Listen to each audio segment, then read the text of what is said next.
Um, Welcome to the Power Hour. You ever have one of those moments where you see the future and go, maybe this wasn't the greatest idea of my lifetime? Well, here we are. This episode of the Power Hour, we are focusing on Chicago style wrestling.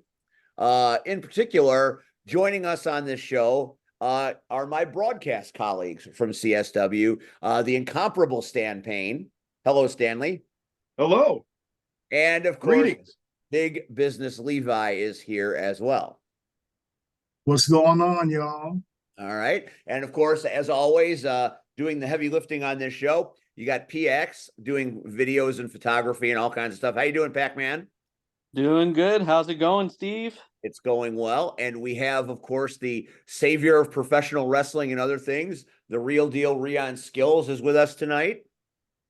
We will acknowledge him. C-Red, dealing with personal issues tonight. Plus, he said, is this the week that Levi's on the show? And I said, yeah. He's like, shit, I can't make it. That's how the conversation went. Yeah. He knows he can make it. He just wanted to,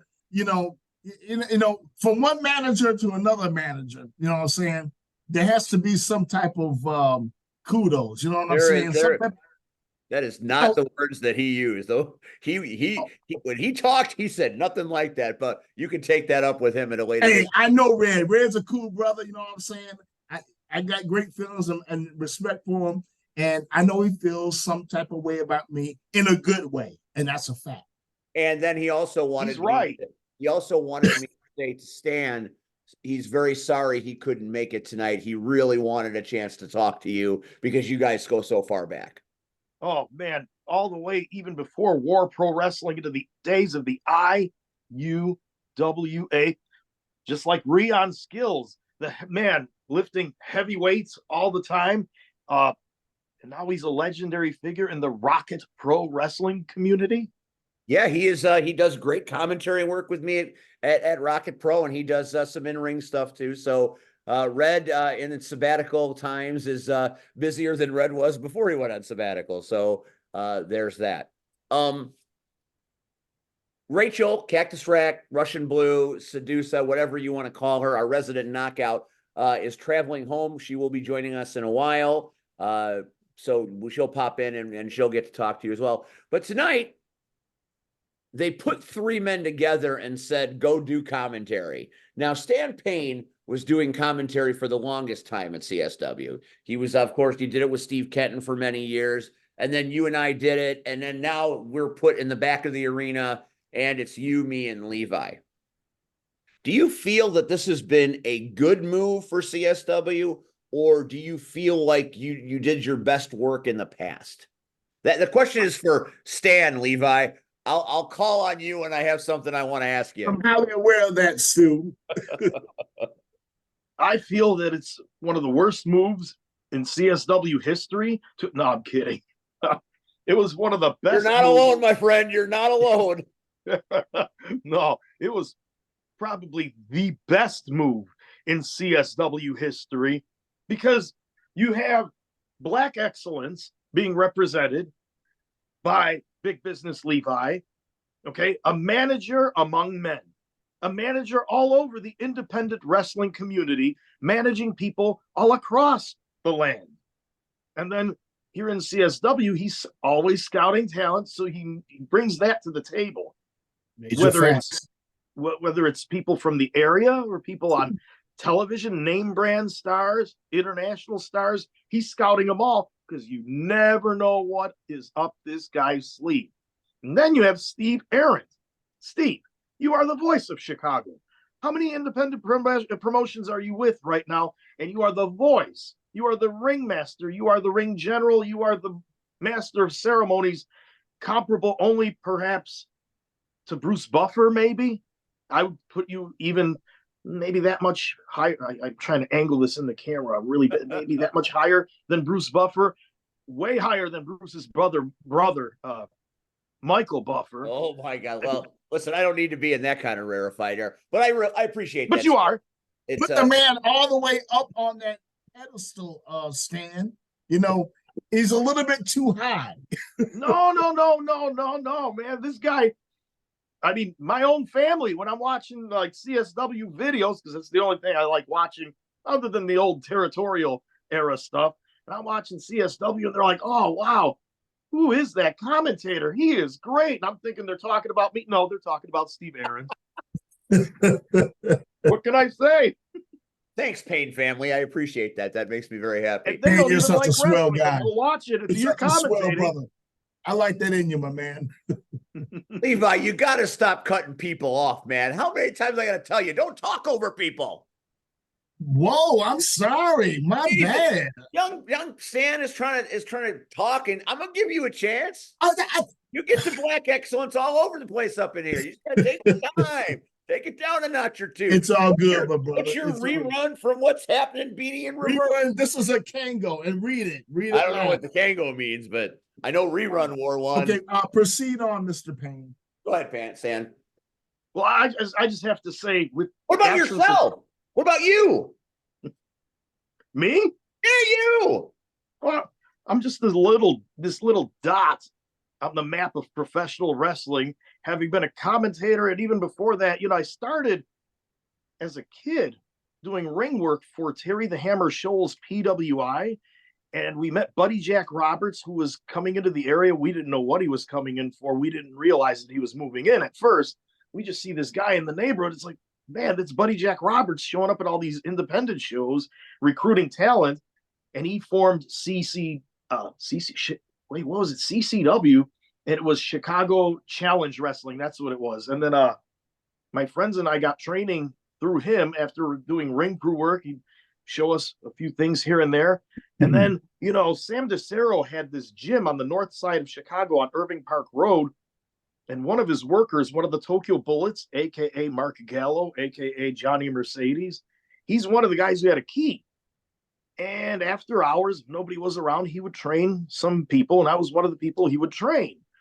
And then I ended up making my debut in July of '91 at the ring event. It was basically like a tryout, but I was too young. So I got out of the business and everything. I just, I got out of it and stayed away for many years until the early 2000s when I went to PCW. Sonny Rogers recruited me to go to PCW, but my body just wasn't up to the task anymore. So I figured, I'll be a manager instead. So I was a referee manager, eventually going on to War Pro Wrestling, where I was the booker.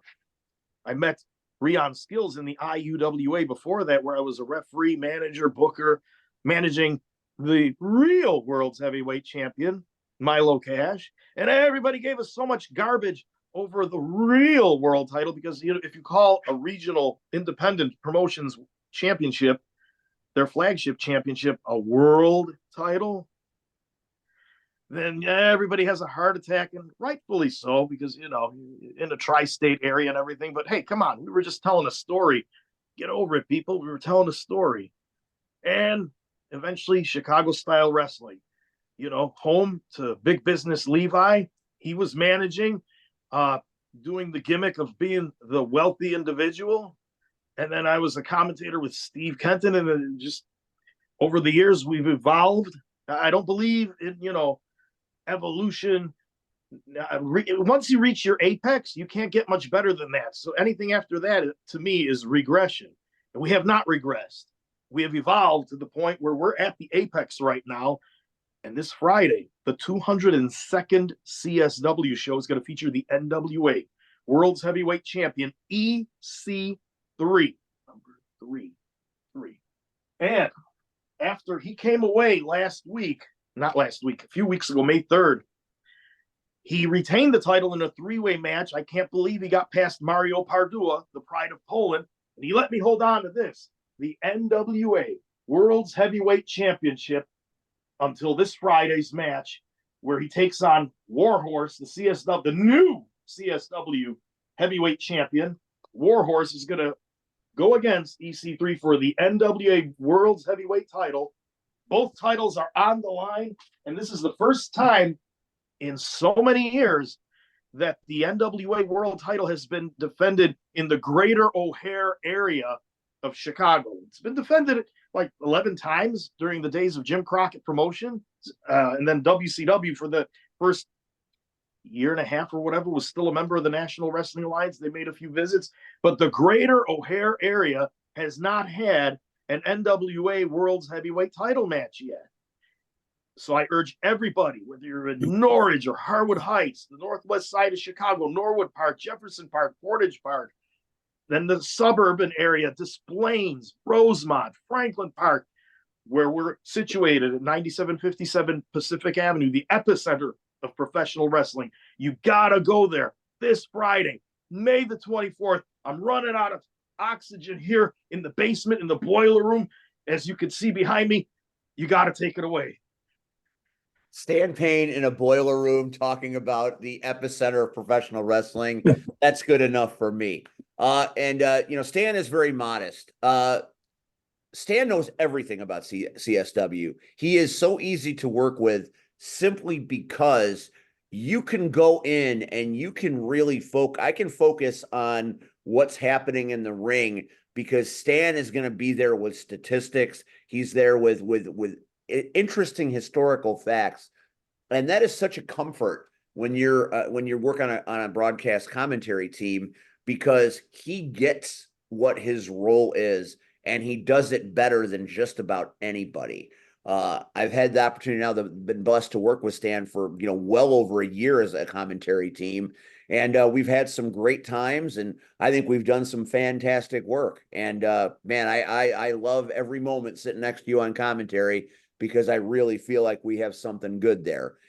And then there's Love you, bro. Thank you. Thank you. I don't deserve these awesome words from you, man. You're too good to me. Thank you. You absolutely do. I work with a lot of different people in a lot of different places, but you are as solid as a rock when it comes to knowing what to do, knowing what your responsibilities are, and then doing them exceptionally each and every month.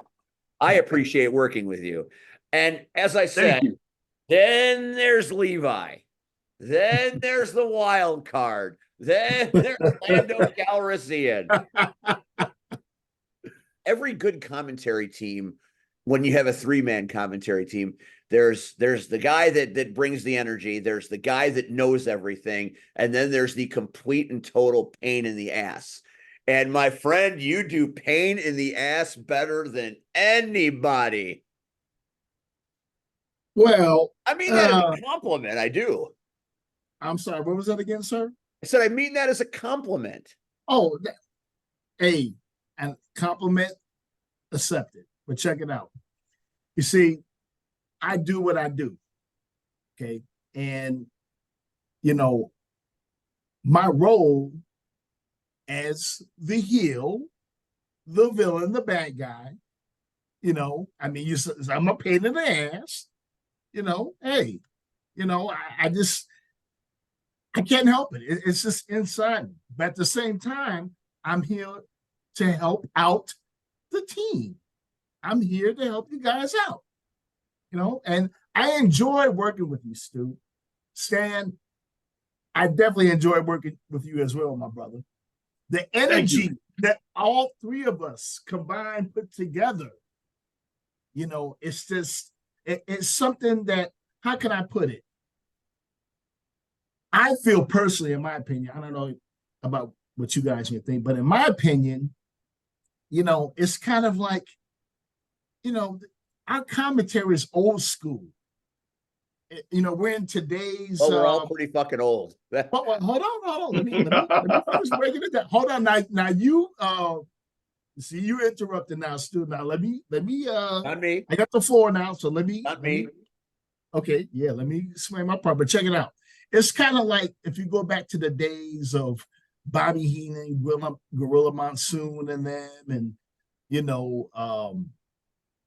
Larry Zbyszko, the whole commentary aspects of back in the day, and how we, those guys added that flair, that energy, and it was like, the feedbacks that they had on each other, and then towards the matches, So I'm not trying to make any comparisons, but my thing is that what's so funny?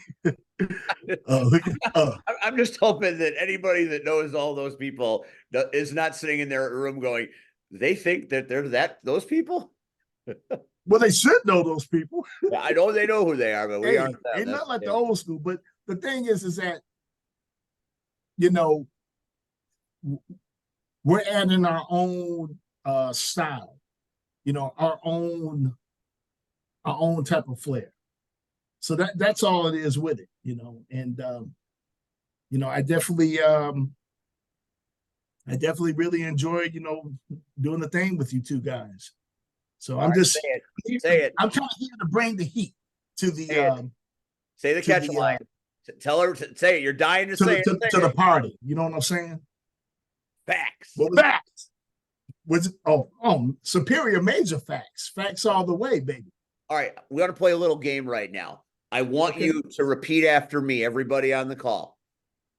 Hey, Hey, Hey, girl, Earl, not hurl, Gir- girl. Hey, girl. girl. Yes. Hey, girl. Hey, girl. Hey, Hey, girl. hey. Hey, Hey. Hello, cactus. you're not talking about Cactus Rack, are you? Yes, Hey, I girl. am. It is me. It's Cactus Rack. Hello, Stan. How are you? I'm good. How are you? It's so nice to see your actual face. Thank you. I only see this picture of you, but man, it's been so long since you've been at a CSW show. Are you coming this Friday? Maybe I can. We are winding down, so I may be able to make it this Friday. We'll see. And might I add that you're the only real Cactus that has ever been in professional wrestling at the stature that you're at. There Thank used to you. be somebody called Cactus Jack, right? But he doesn't don't know who measure that up. is. He doesn't I don't measure know up her. to you. I don't know her.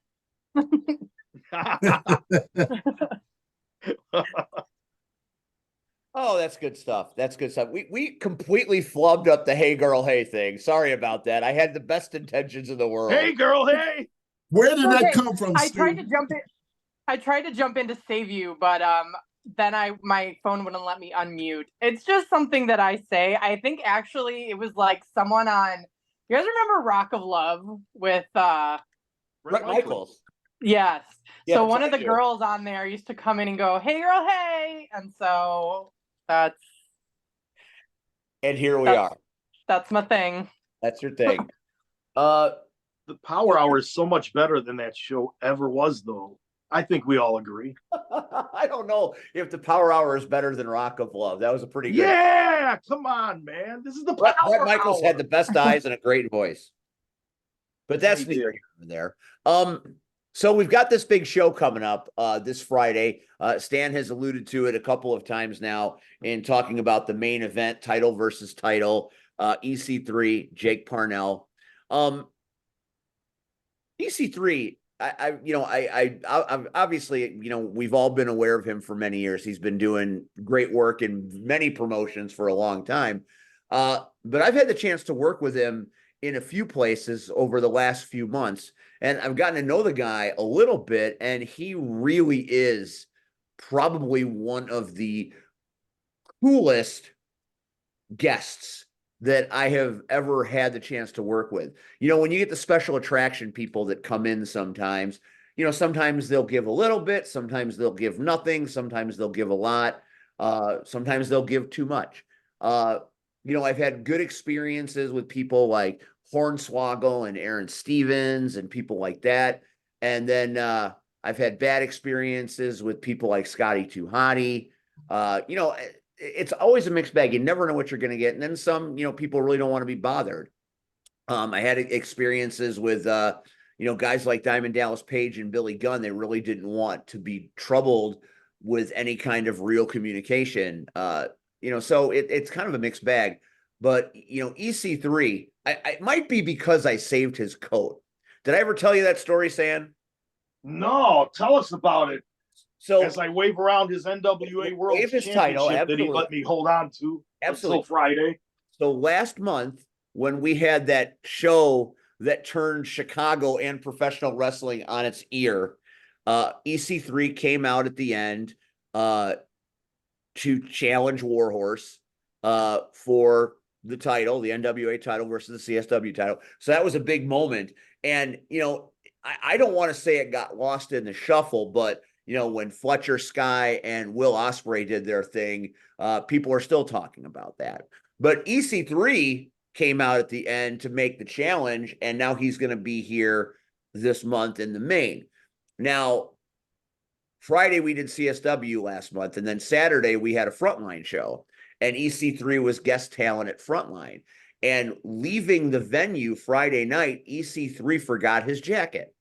Oh, So I'm halfway home, and I get a call from the incomparable icon that is Jason Hades, and he said, "Hey, are you still by the venue?" And I said, "No, I'm about halfway home." He's like, "You're working Frontline tomorrow, right?" And I'm like, "Yeah." And he's like, EC3 forgot his coat.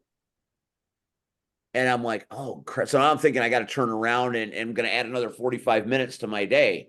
And I'm like, well, wait a minute. I think Turtle was still there when I left. So we called Turtle. Turtle grabbed the coat. I picked the jacket up at the Turtle's house on my way to pick up Jamie, photographer for Frontline. And we traveled with his coat in my back seat. Now, we were very careful with his coat. We belted it in like a child. So the jacket had a seat belt, and we drove okay, it good. very carefully to the It's important. Oak Creek, as I believe where we were the next day, just outside of Milwaukee. Wow. He came in, and I said, "Here you go, sir. Here's your coat." I have never seen a human being so surprised and so happy that someone did something so small for them. Yeah. And he rewarded me by letting me conduct a 20-minute in-ring video where I interviewed him one-on-one. That's great. That's and awesome. It's available on Frontline Pro's Very nice. YouTube page. And it's the most I've ever spoken to a special guest in my entire experience in this business. And he's incredibly gracious with his time and his talent. And, you know, he made me part of a couple of segments in the rest of the show without me even knowing it. And then I worked with him at NWA the following Friday, and he wrote a script for me to read to introduce him. Oh, that's awesome. I have never had more interaction with a superstar. And it's really cool that he's as nice as you hope some people would be. So shout out to EC3 for being a bad motherfucker, but a cool guy as well. Warhorse has his work cut out for him. He most certainly does. Before we start talking about the card, and it's an epic card, there's a lot of moving parts to V for Vendetta. A lot of things are going to happen. A lot of cool things are going to happen. I want to ask the question, and I'm going to start with Levi. Stan kind of gave us the synopsis of, you know, when he started, his origin story, when he came to be part of wrestling all those years ago back in the 90s, and then again in the 2000s, in the 80s. Well, what about you? When did Levi? What caused Levi to come to wrestling to plague my soul? What was that first moment? Plague your soul. Okay, so you're asking what possessed big business Levi to enter this wild, wacky world of professional wrestling. So back in the day when you were in your Donald Glover period. What? Before you became Billy D. Williams. Well, there are like 4 people on the planet that caught that reference. That was a deep dive. I got it. Come on. Hold on. I am curious because normally I just kind of sit out. I am curious. Did you mean Donald Glover or Danny Glover? Because those are very. He meant Donald Glover. I meant his son. He meant Greg Glover, a former CSW tag team champion. Donald Glover, Generation Z's Billy D. Williams, Lando Calrissian. Childish Gambino. I should have gone with Childish Gambino. No, Generation X, which is us, is Billy D. Williams. Now, here, let me answer your question, Stu. Wait, I think Cactus got something to say. What is it, Cactus? I was clearing my throat, but I was going to say, what do you know about Childish Gambino? Exactly. What do I know? Look, I'm a music aficionado. I know plenty. Okay. You were talking about a crime boss. What you know about Wu-Tang and Nas? Hey, what is it? Is it 36 or 38 shots to the dome? Hey, what about RJ Payne? Yeah, got you there. RJ who? RJ Payne. Don't- He's a whole nother level. You guys ain't ready. Don't go here right now, because Okay. if C Red was here, he would. I wish he was. I have a hip hop background that would surprise you. I wish C-Red was here. You know what I'm saying? Because I would get all check baby, 1, 2, 3, 4 all over you. Oh man, ain't nothing but the breaks, baby. Go ahead with your Okay. story. So what got me into wrestling was growing up in the 80s as well as the 90s. Yes, I'm revealing my age. It's all good. But growing up back then, ever since watching the first WrestleMania and seeing Mr. T, Hulk Hogan and those guys, and back then, that golden era, the magic of the golden era, looking at these guys on TV, the way they did their promos, the energy, the way how they told the stories and stuff. And it's like, I would watch guys like Bobby the Brain Heenan, Jim Cornette, and Gary Hart and Slick and them, and especially Bobby the Brain Heenan, another Chicago guy, rest in peace. That guy is a complete legend. And back then, his role of the manager was, the heel manager that he represented was so epic. I remember watching Hulk Hogan getting his ribs broken by King Kong Bundy. Back then it was like, Hogan was, our John Cena back then. And it was like, when I saw him getting dismantled by King Kong Bundy, and then, when Hogan was out for a minute, I turned the TV off and I was walking around the house mad. And my mom was like, "What's wrong?" I was like, "Oh, Hulk Hogan is hurt, and King Kong Bundy's manager, Bobby Heenan, he's sitting up there thinking it's funny and this and that." And the way how Heenan just told the stories and the heat that he brought. And it's like, man, kind of think like, man, that guy is, I wouldn't say I could be that guy, but the thing is, I like the way how he just brought that fuel to the fire. Pretty much, he pissed everybody off. Well, you do that well. What was that? You do that pretty well yourself. Oh, thank you, sir. Thank you, sir. I try. But I mean, everybody loved him. I mean, the guy was phenomenal. And I never saw myself as an actual wrestler putting on the boots and tights and stuff. To be honest with you, believe it or not, my first love is martial arts. I have a martial arts background. So, Taekwondo, karate. So that's my thing right there. You're a big Karate Kid fan back in the, you wanted to sweep the leg. You know what? Actually, I remember going to see the first Karate Kid with my mom. And I started karate back in '84. See?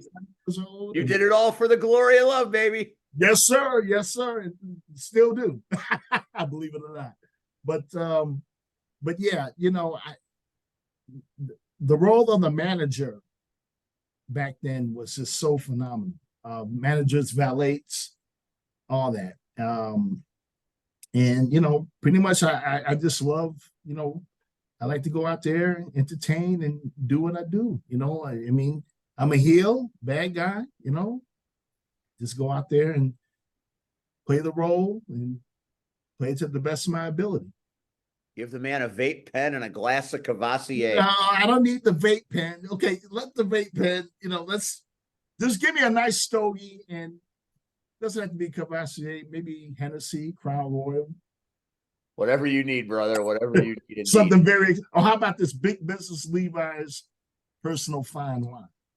Facts. Well, whatever you need to get through the night, man. It's all good. It's all You good. took my vape pen. I'm still mad at you for taking my vape pen during that match. How dare you, Stu? You were pissing in people the off. middle of my match when I'm representing excellence.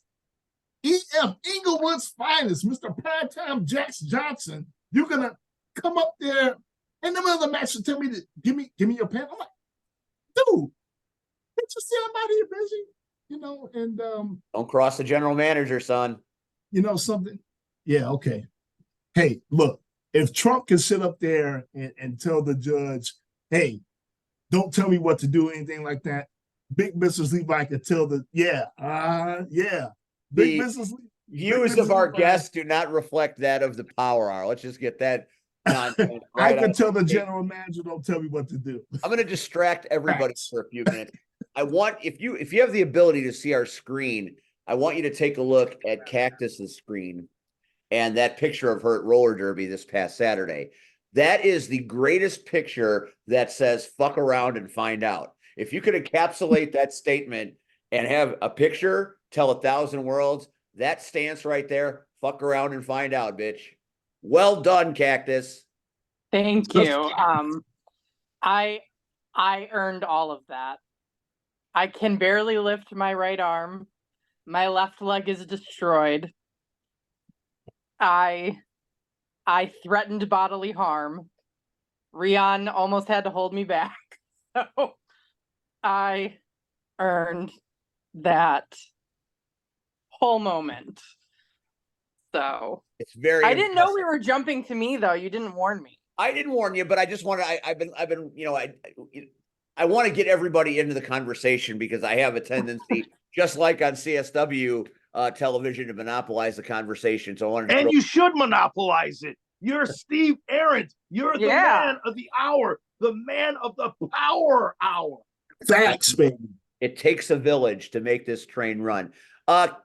Rachel, what kind of questions do you have for our guest? You got anything you want to know? I mean, obviously you and Stan have a relationship. I know you want to punch Levi in his face, as everybody else. No, she doesn't want to do that. No. I don't know him well enough to punch him in the face. Thank you. That's fair. That's fair. Look at you, Stu, trying to stir the Always trying to start shit. That's what we do. I don't think I have any questions because I came in so late. Unfortunately, I was having Wi-Fi issues, but I'm just enjoying listening. All and right. I'm hoping I might be able to get there on Friday. That would be great to see you Awesome. there. All right, so I'm going to ask now, Pac-Man. PX, I know you're listening. I don't think you've ever gotten out to a CSW show. Maybe one. Is my memory that? One like a long time ago, but I haven't been out there since they moved out to Franklin Park. I was at a show in Lockport back when I was in high school. Oh, okay. So You sure do love to make us feel old, Pat. I have that effect. That effect. What can I say? As far as questions, what can fans who have never been to a CSW show expect when they walk into that American Legion post? Let's start with Stan. Well, if you walk in there this Friday night, once again, the NWA World's Heavyweight Wrestling Championship will be at stake in a title versus title match as EC3 defends the NWA World's Heavyweight title against the new CSW champion, the Warhorse himself, Jake Parnell, who defeated Conan Lycan at the last show, April the 19th, in nefarious fashion, in a disgusting fashion. But you will see Conan Lycan teaming up with Solomon Tupu as the Hatekeeper contingent explodes, where the former tag team champions, Shane Boucher and Jay Marston, are going to be going against their former teammates, stablemates, Conan Lycan and Solomon Tupu, who are now on the same page again. Conan Lycan could have won that match against Jake Parnell at the last show, but he was distracted by Solomon Tupu getting beaten up and manhandled and double teamed, triple teamed, quadruple teamed by the Hatekeepers at ringside, and he chose to defend and come to the aid of his friend, and it cost him the match. EC3 didn't like what he saw. He was in the back. He was there with Kyle Fletcher and Will Ospreay, and they were tending to Sky Blue, who was in a bit of a daze after her match with Kyle Fletcher. And we look forward to seeing that match in some way, shape, or form. I don't know if daze was related to the match. Those are they're pretty friendly, those two. Are they? Because that thing that I mistakenly called a gourd buster, but it was actually a brain buster onto the top rope that Kyle Fletcher inflicted to her. Man, I thought her eyes were rolling to the back of her head. We always hurt the ones we love, Stan Payne. And poor Will Ospreay, he didn't know what to think. This guy was sitting there hyping up the people in our Futures division, Battle Royales, the Futures division itself. And he even wore Eddie Grayson's t-shirt on a telecast of AEW. I mean, what other rookie gets these accolades? And speaking of rookies, what about Jack the kiss, Valor, though? You blew right over the kiss. I'm right over the I'll kiss. let you handle that. Let's not talk about I'm not in no mood for no romanticism. You know me. I'm Stan who Payne. kissed? I'm not Who Stanley kissed? Kiss. I'm in my Bridgerton era. Who kissed? The kiss of the night, the shock of the night was Kyle Fletcher laid one right on the lips, gone with I don't want to hear it. to Will Ospreay. And it I was love so romantic. Will Ospreay passed out. I love it. Now Here's the that's thing. what I'm there to see. I would love to say you could see I've that always match. said wrestling needs more kissing. That was a kiss that was heard around Chicago. And I would love Yeah. to say you could see it, but right now, due to contractual rights, if you go on to IWTV, regrettably, that match is not available. I know someone actually. So I have fans. It's very X-rated. I kind of have a fan in Canada. He's a friend from a social media site I'm on. But he has started watching CSW because he reached out to me and asked me when he got was it Fight TV or IWTV that you all are on? He got whichever one CSW. Yeah, he got IWTV and was like, "Hey, what should I watch?" And I was like, watch CSW. That was like the first one, and he reached out to me if I knew anything about the match because he had been looking forward to seeing it, and then there was that note that he wasn't going to be able to, that they weren't going to show it. So Not yet, but it's coming. It's all coming. Right, I'll let him know. Yeah, I mean, that's a lofty scenario. Maybe it's coming, maybe it's not. We don't. It's coming. So it's coming. PX asked, what can fans expect walking into a show on a given Friday night? Stan gave you good reasons to want to show up this Friday night. But what, Levi, about Franklin Park can you expect on the monthly basis, regardless of the matches? On a monthly basis? Yeah. Oh. Don't strain your brain, Levi. Just speak from the heart. Give me a chance, Stu. I'm about to tell you right now. Man's had too much wine. Okay. So no, I'm quite sober, by the way. Energy. The library. Energy. Excuse me? You're in the library. Anyway, to answer your question, you can expect the energy, there's so many surprises, you never know what's going to happen, who's going to show up. It's pretty much like a spoiler alert, up at a CSW show, that you could just, you could expect. Basically, that's what it is. It's like, hey, it's a spoiler alert. No, what I'm saying. Do you know what a spoiler alert is? My man. Tame yourself, Steve. I'm looking at pretty you much. I've looked at a sound that it doesn't understand. Pretty much, you could just, you never know what to expect up at CSW because it's just, again, like I said, the whole excitement of the arena, it's CSW. You know what I'm saying? So you never know who could show up. You see, Will Ospreay, Kyle Fletcher, and them showed up, and hey, it's pretty much like I said, man. You never know what to expect. But other than that, I expect It's something to do on a Friday night. huh?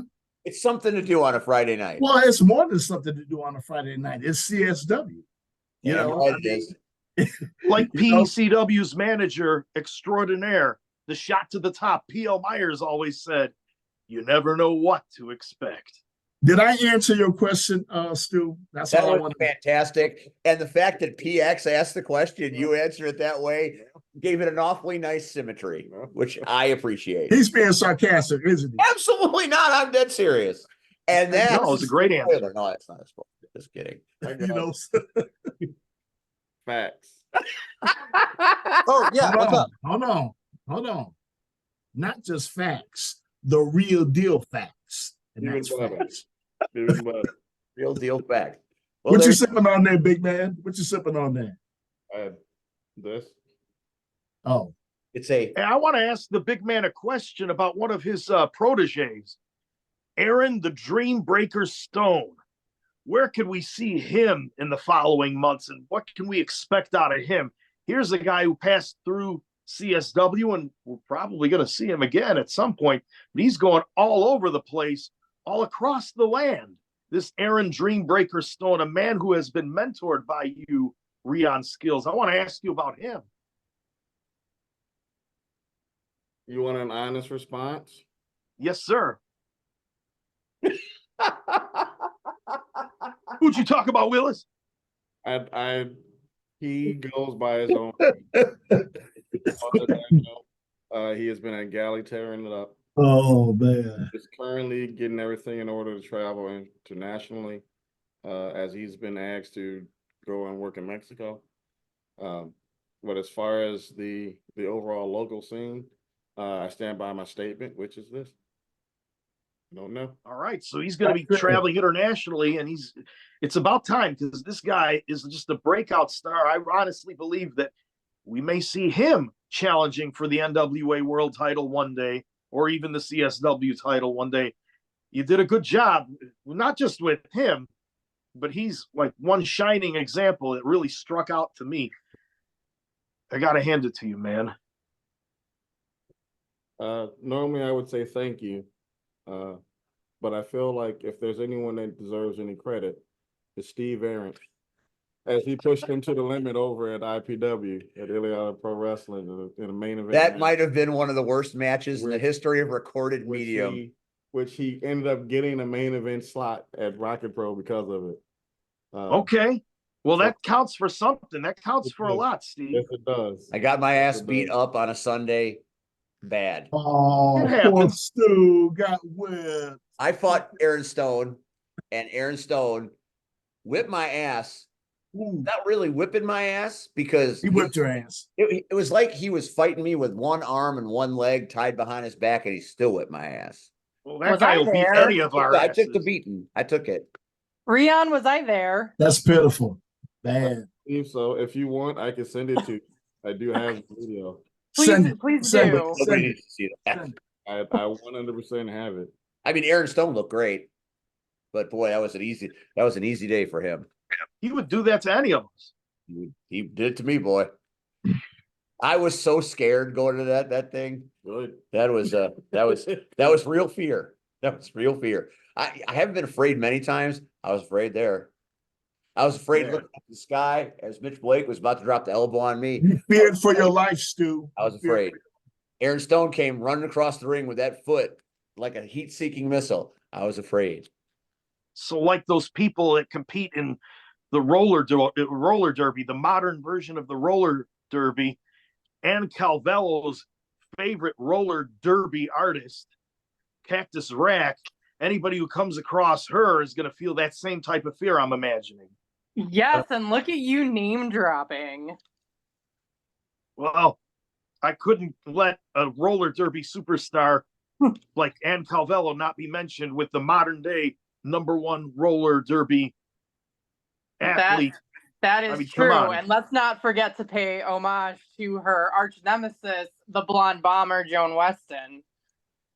Oh, of course, all of them, man.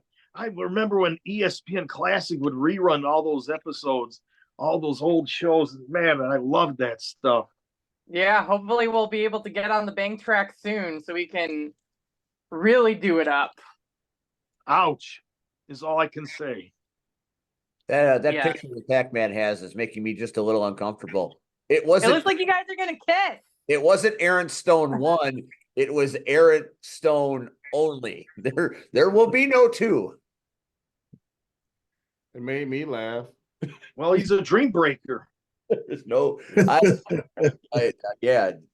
I don't know what 2 would look like. I'm a little wiser now to know that that's a bad place for me to be. So Are you curious to find out? I'm absolutely not curious to find out. I'll do whatever, but I'm not sure I want to do that. I'm just saying. I don't want to end up on the business end of the Marche Rockets opponent as a lark at some point. You don't need to know people. I don't need people, it. Steve. That's what you tell me all the time. I know people. The fact, I'm sorry, as Levi would say, facts is that Right, it's exactly. true. Facts. I do know people. So if it comes down to it, you let me know. And I will get that. I don't know what the fates have in store for me on the 28th of this month in Richton Park, but I'll be there taking tickets at the very least. We are jumping all over. Jumping all over the place, but we'll get to that a little bit later. And we're going to talk a lot about the roller derby in a little bit as well. All right. So Levi told me his golden wrestling era story. And Stan, you told us how you broke into the business, but what was a moment that you saw or responded to that got you interested in wrestling? Did you see something on TV? Did your dad take you as a young child? How did wrestling enter your life before you got involved in it? Well, I was a toddler and my uncles, all Polish, and they would watch wrestling on Sundays, and my aunts and my mother would try to pull them away from the TV because you got to go to church on Sunday and all this stuff. Oh my God, they don't want to go to church. They're addicted to this stuff. And I couldn't stand Dick the Bruiser and Crusher. I hated the stuff. I'm looking at this. I'm like, I can't believe they're watching this. And then you had Nick Bockwinkel and Ray Stevens thwarting them and getting in their face. And I mean, that hooked me. That caught my interest, but it didn't hook me. But I loved Bockwinkel and Stevens, and I loved their tag team work, the artistry of tag team wrestling. And then fast forward to about, I don't know if I was 3 or 4 years old, maybe even 5. This was in the late 70s or something. It was a clip of St. Louis wrestling, and it was David Von Erich going against Harley Race.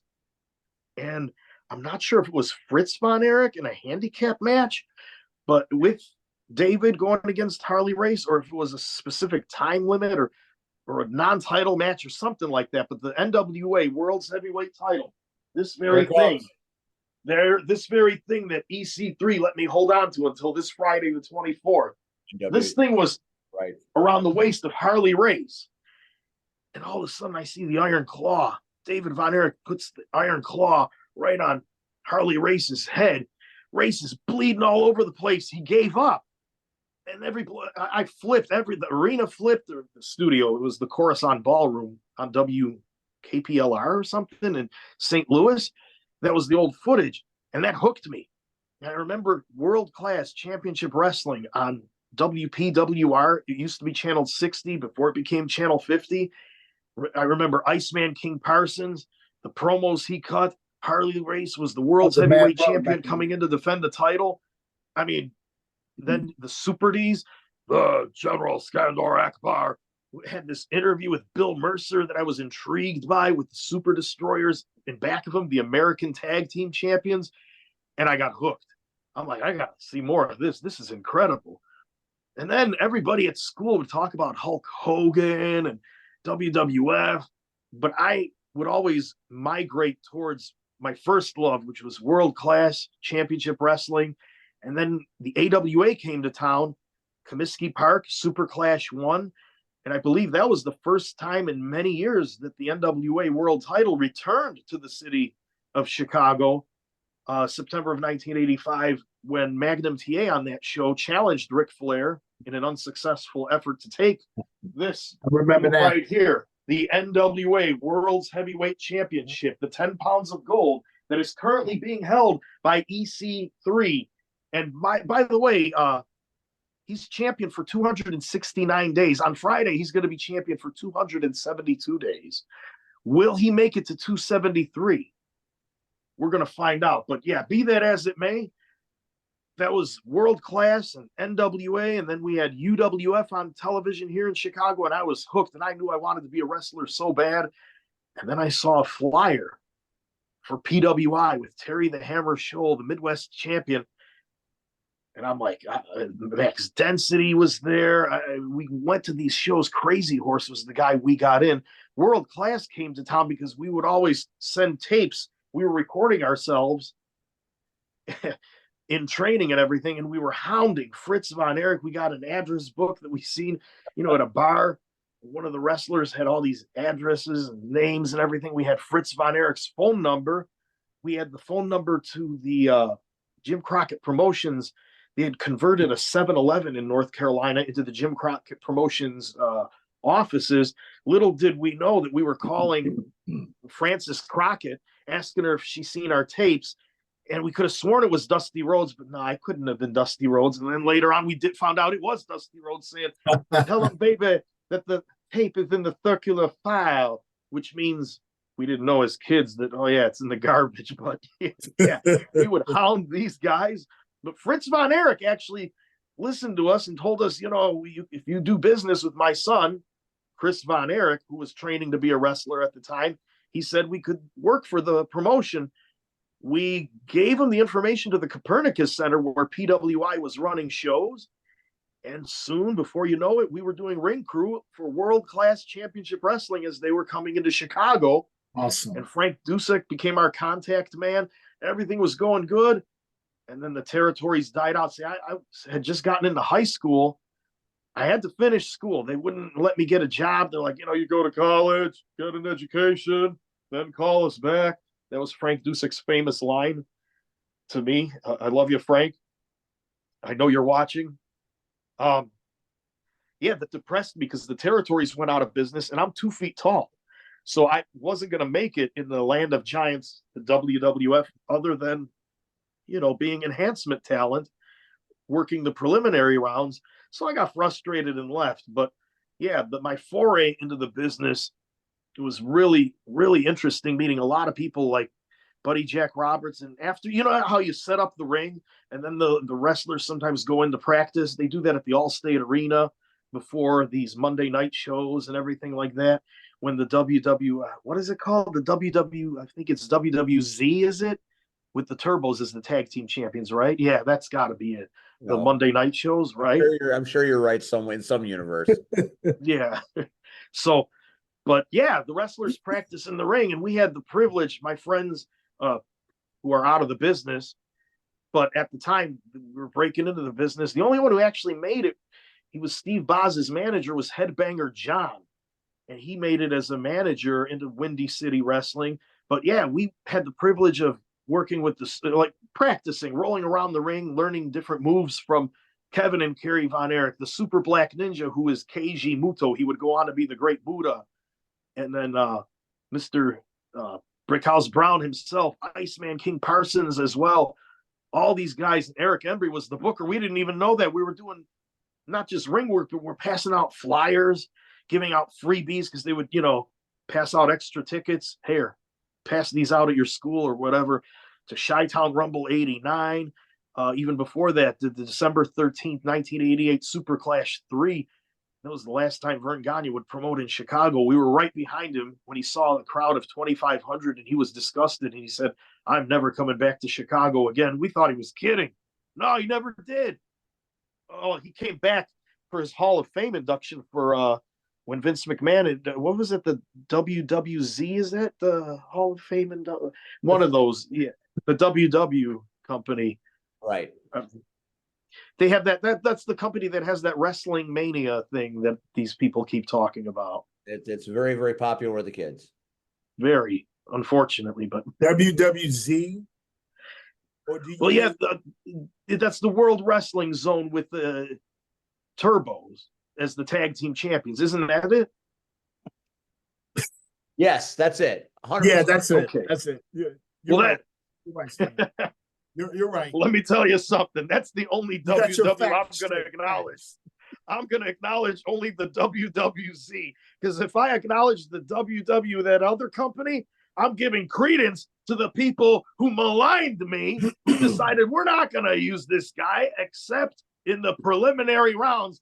Who do you think you are using me? All right, never mind. I'm going off on a tangent. Wow, You know that's what? never gonna get that 5 minutes back. I'm gonna You have went Rat, way Cactus off the Rat, mark. go into the All-State Arena, barge through, and then teach that locker room a lesson for me. Hell yeah, brother. Thank you, sister. Oh boy. Stan the man. All right, let's go through this CSW card this Friday night. I'm gonna name the match. At least I'm gonna try to name the match, and I'm gonna give it to one of you to talk about. So you'll have a few minutes to react to that match, and I wanna hear how you hype it, because I hype all of them, Okay. but I want to hear you talk about it. So let's start with Big Business Levi. Oh God. Let's talk about Shane Hollister of the Hate Keepers taking on Rafael Quintero, the Diamond in the Rough. Well, check it out. Mr. Quintero, as I call him, the Aztec Warrior. That's what you call him? Yeah, the Aztec Warrior. Okay. He's got this. It's his world. It's his realm. He's going to do what it do. Because Mr. Hollister knows, no, actually, he doesn't know that he's stepping into the multiverse of Mr. Quintero. Because I'm telling you, that Raphael kid, he's the real deal. You know what I'm saying? And he should not sleep on this cat. But so I was waiting for facts. So to end it, I would have to say Mr. Quintero is going to easily, and I mean easily, just like slapping on mayonnaise on wheat bread, is going to defeat Mr. Hollister. And that is not fiction, but facts. There, you happy? I don't know what slapping mayonnaise on white bread has to do with anything, but I said wheat bread. He said wheat. White bread, you say tomato, I say grapes. What about the Hate Keepers? They could cheat. All right, we're gonna move on. Stan Payne. Tell me. Let's talk about one of the most interesting matches that has been signed. It is the CSW Women's Championship. It is the bombshell Shelly Benson taking on NWA superstar La Princesa Tiffany Nieves. Tiffany Nieves, a contender in the National Wrestling Alliance, who we apparently have a friendly relationship with. Yes, we do. And this is a woman who is becoming very prominent in the Chicagoland area as they're establishing a base. Is it a competitive base to us or a brother and sister type of base? That remains to be seen, but so far, so good. And Ms. Tiffany Nieves, I've been seeing some of her matches in preparation for this Friday night, and she is going to pose a very stiff challenge to a woman who, as of today, we're recording this on Tuesday.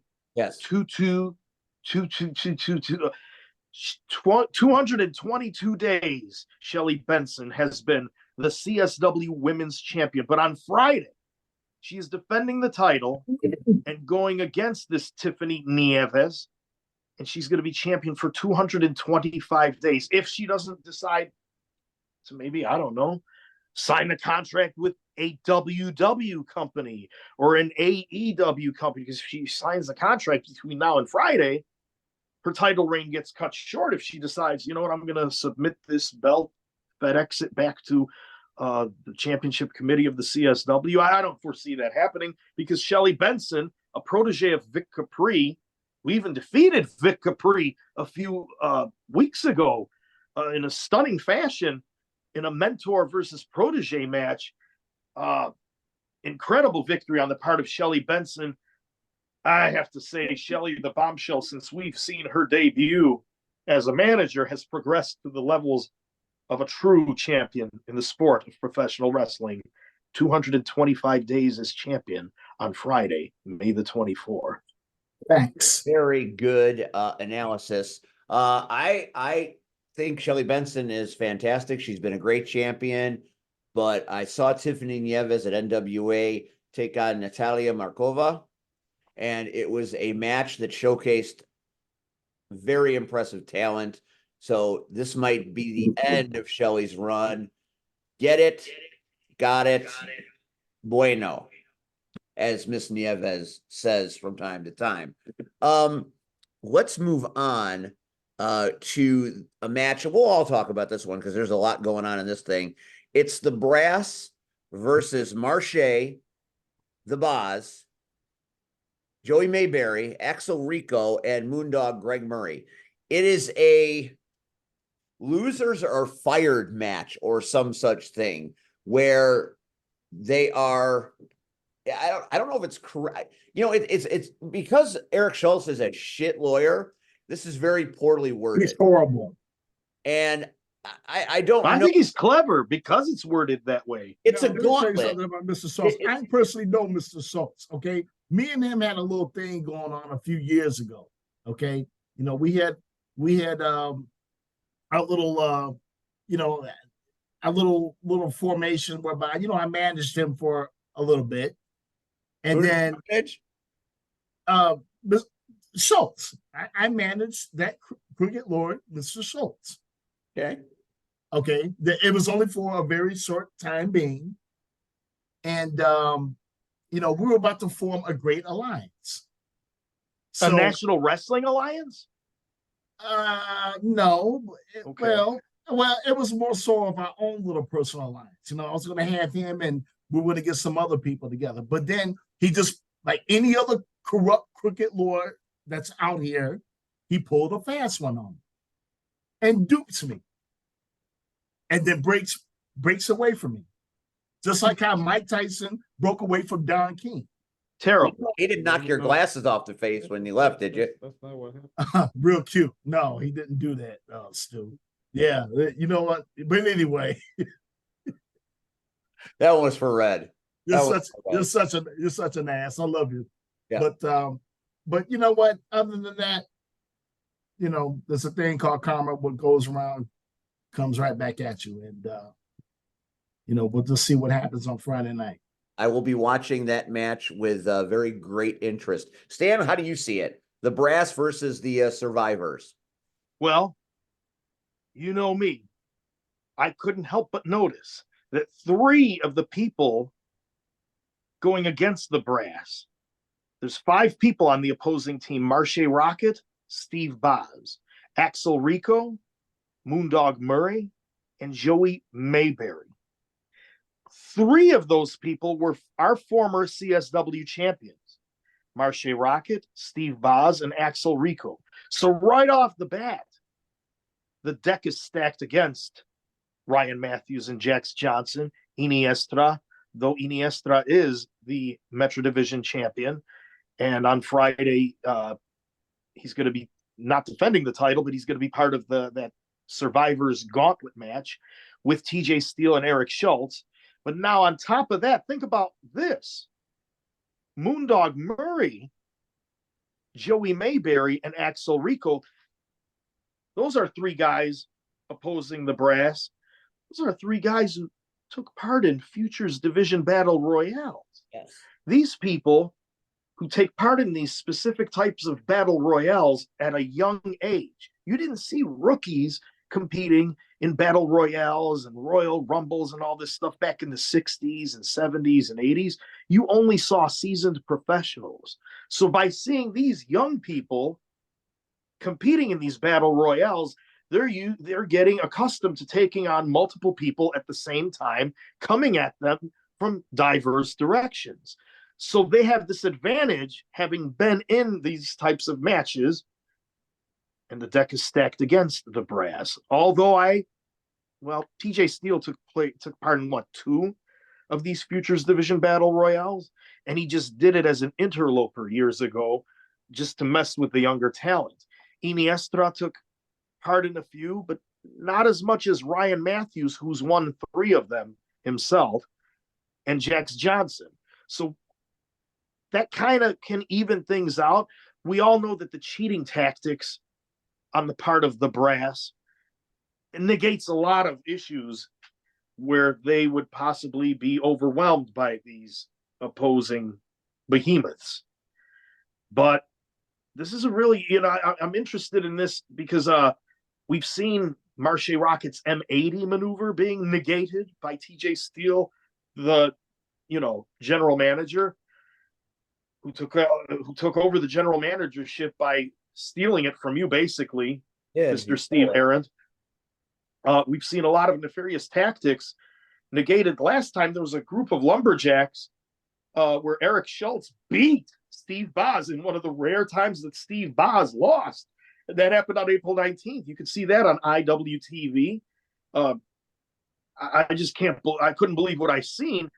And that would not have happened if TJ Steele didn't interfere and tell half of the lumberjacks that if they attack Eric Schultz or negate the constant interference that led to Boz losing, that they would be fired. And unfortunately, they acquiesced. Are we going to see something like this happen this time? A lot of bad blood in this match. Everybody on the team opposite the brass has been targeted by the brass. So, well, as you would say, go ahead. As you would say, Stu, they are the brass holes. Yeah, brass holes. I coined it.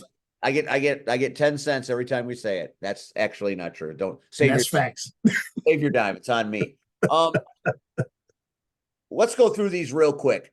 We've got Tupu and Lycan versus the Hatekeeper. Dan Payne already touched on that a little bit. As far as I'm concerned, the civil war between the Hatekeepers is one of the best things happening. I hope Tupu and Lycan run through Boucher and Marston because they have cost both of those men way more than they've gained. It's about time this faction got separated because it's feeding on itself at this point, and it just needs to die. It's time for a change, basically. Time for a change. Another match that I want to talk about is the double Jeopardy match featuring Maggie Lee versus Amina Belmont and Lily versus Missa. And the winner of each of those matches face each other potentially for a title shot. It's called the double Jeopardy match. There's a lot going on in that match, a lot of moving parts and a lot of animosity. Missa Kate was not there last month. Obviously, that's how Kyle Fletcher got involved because she was not able to attend to fight Sky Blue. Cloaked Figures have been messing with Missa Kate for months now. Has she got that under control? Is that why she wasn't there? Lily on a roll, an NWA superstar unto herself. She's rolling, doing many things. She was at IPW. She is on the move and on the rise. She's one of the hottest superstars out there. Bad mamacita. And then you got Maggie Lee. She's at Dreamwave. She's at CSW. She's everywhere. She's very popular. And she's hated too. It's a strange dynamic. And then the Phoenix Princess, who has been almost unbeatable at CSW. And all 4 of these women, which is why I say time and time again, our women's division, one of the best out there working. It's all top shelf talent, and it's a double Jeopardy match. So Maggie or Amina is going to win. Lily and Missa, one of them is going to win, and then they're going to fight each other. So it's, could end up being Missa versus Maggie, could end up being Lily versus Amina Belmont. There are a lot of ways this could end, and there's your double Jeopardy. Gentlemen, your thoughts? Well, Amina Belmont has pretty much won a string of scramble matches all by herself, taking on giants, literal giants that outweigh her by a bazillion tons. And here's this diminutive woman who is using her athleticism and incredible leverage and acrobatic skills and knowledge, even though she's very new to the ring, very young. She's not a rookie, I wouldn't say, but she's relatively she's in her formative years in the business, and she's beating people, multiple people in these scramble matches here in CSW. So by, on the onset looking at her, very easily you could underestimate her and be dismissive of her. And I think that may be to her strength, and that has been her strength, where people are underestimating her. Never underestimate somebody. On any given day, any man or woman can be the victor. The toddler walking down the street can beat you. You never know if there's a banana peel waiting, you slip and you knock your head against the curb and you're out. Yep. Your pick. Amina versus Maggie. Who wins, Stan? I would have to hand it to Amina Belmont. And then Missa versus Lily.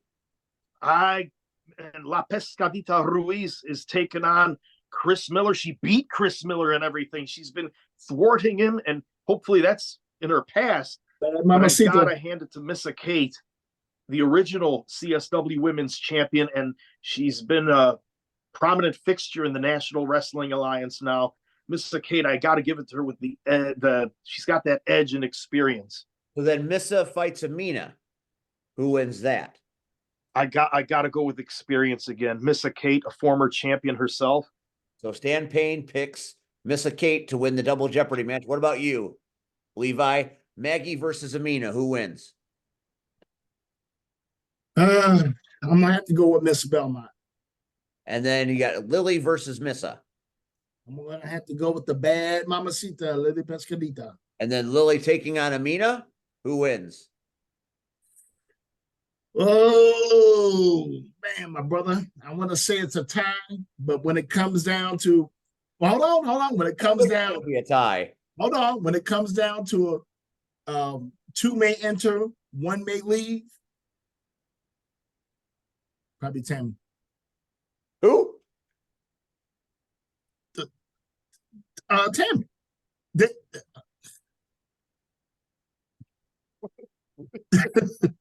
Who? Just not to Amina or No. Lily? I'm sorry. I'm sorry. God. Tammy Sitch is in jail. Hold on. I hope Tammy shows up. You know something? Y'all mess with my brain tonight. Shit out of you. Y'all mess with my brain tonight. I thought I was mishearing it. He didn't even ask. Hold on. You all in got my prison. brain messed up. Lily. Okay, great. Thank you for that. No, you know what? No. You see, you know what, Steve? You bring out the best. You really do. It's something about you. It's something about you. You just no. You scrambled Terry my brings out the membrane. best in you. You scrambled my Tammy, membrane. not Tammy. Tammy. I hope you I'm see sorry. he beat the shit out of Mr. Levi.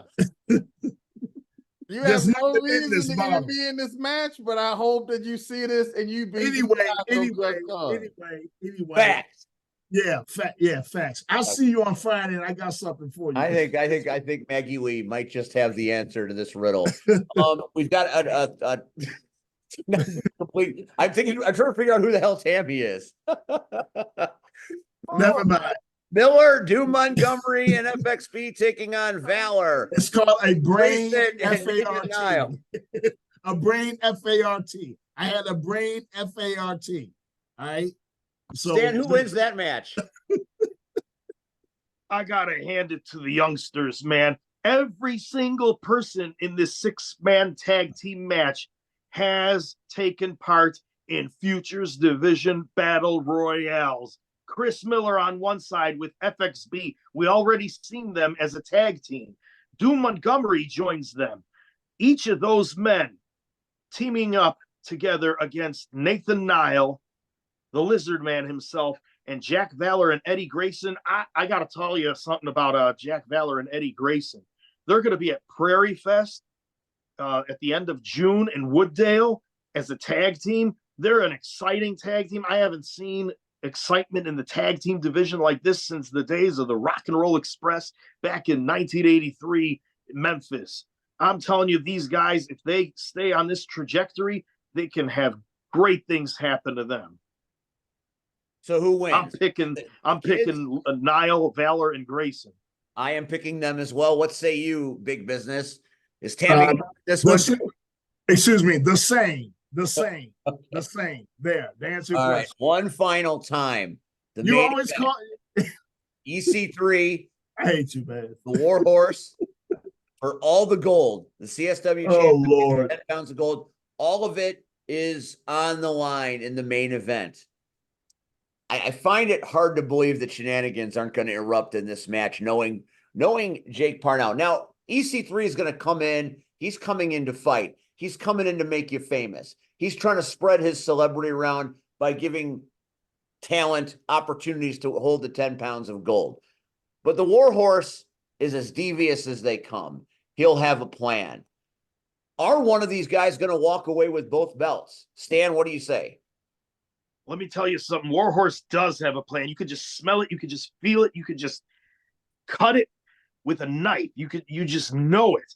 But I think this guy, EC3, he's been collecting championships. You know, after he won the NWA World title in August of 2023, he went on to defend the title 22 times. And in those 22 title defenses, he won the OVW national title from Jesse Goddard.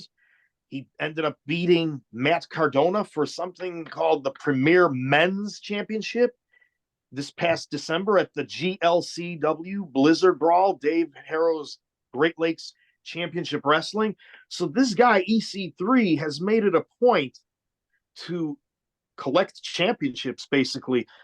I think he may end up cutting short Warhorse's title reign at 36 days this Friday, the 24th. Very impressive. What about you? Tammy win the match too? You know what? We're live, so I'm not going to say anything inappropriate or give any inappropriate gestures. Oh, it's okay. But anyway, like I said, it was a brain FART. It happens. Anyway, to answer your question, Stu, I think EC3, he's like Stan said, he's the collector. He's gonna go out and have that belt. It's in his world. He's the gladiator. EC3. So somehow, some way, this match is going to be completely fucked up. I have no idea how. Such language. Hey, it's my show, or it's our show. Hey, can I say something inappropriate, please? Tammy?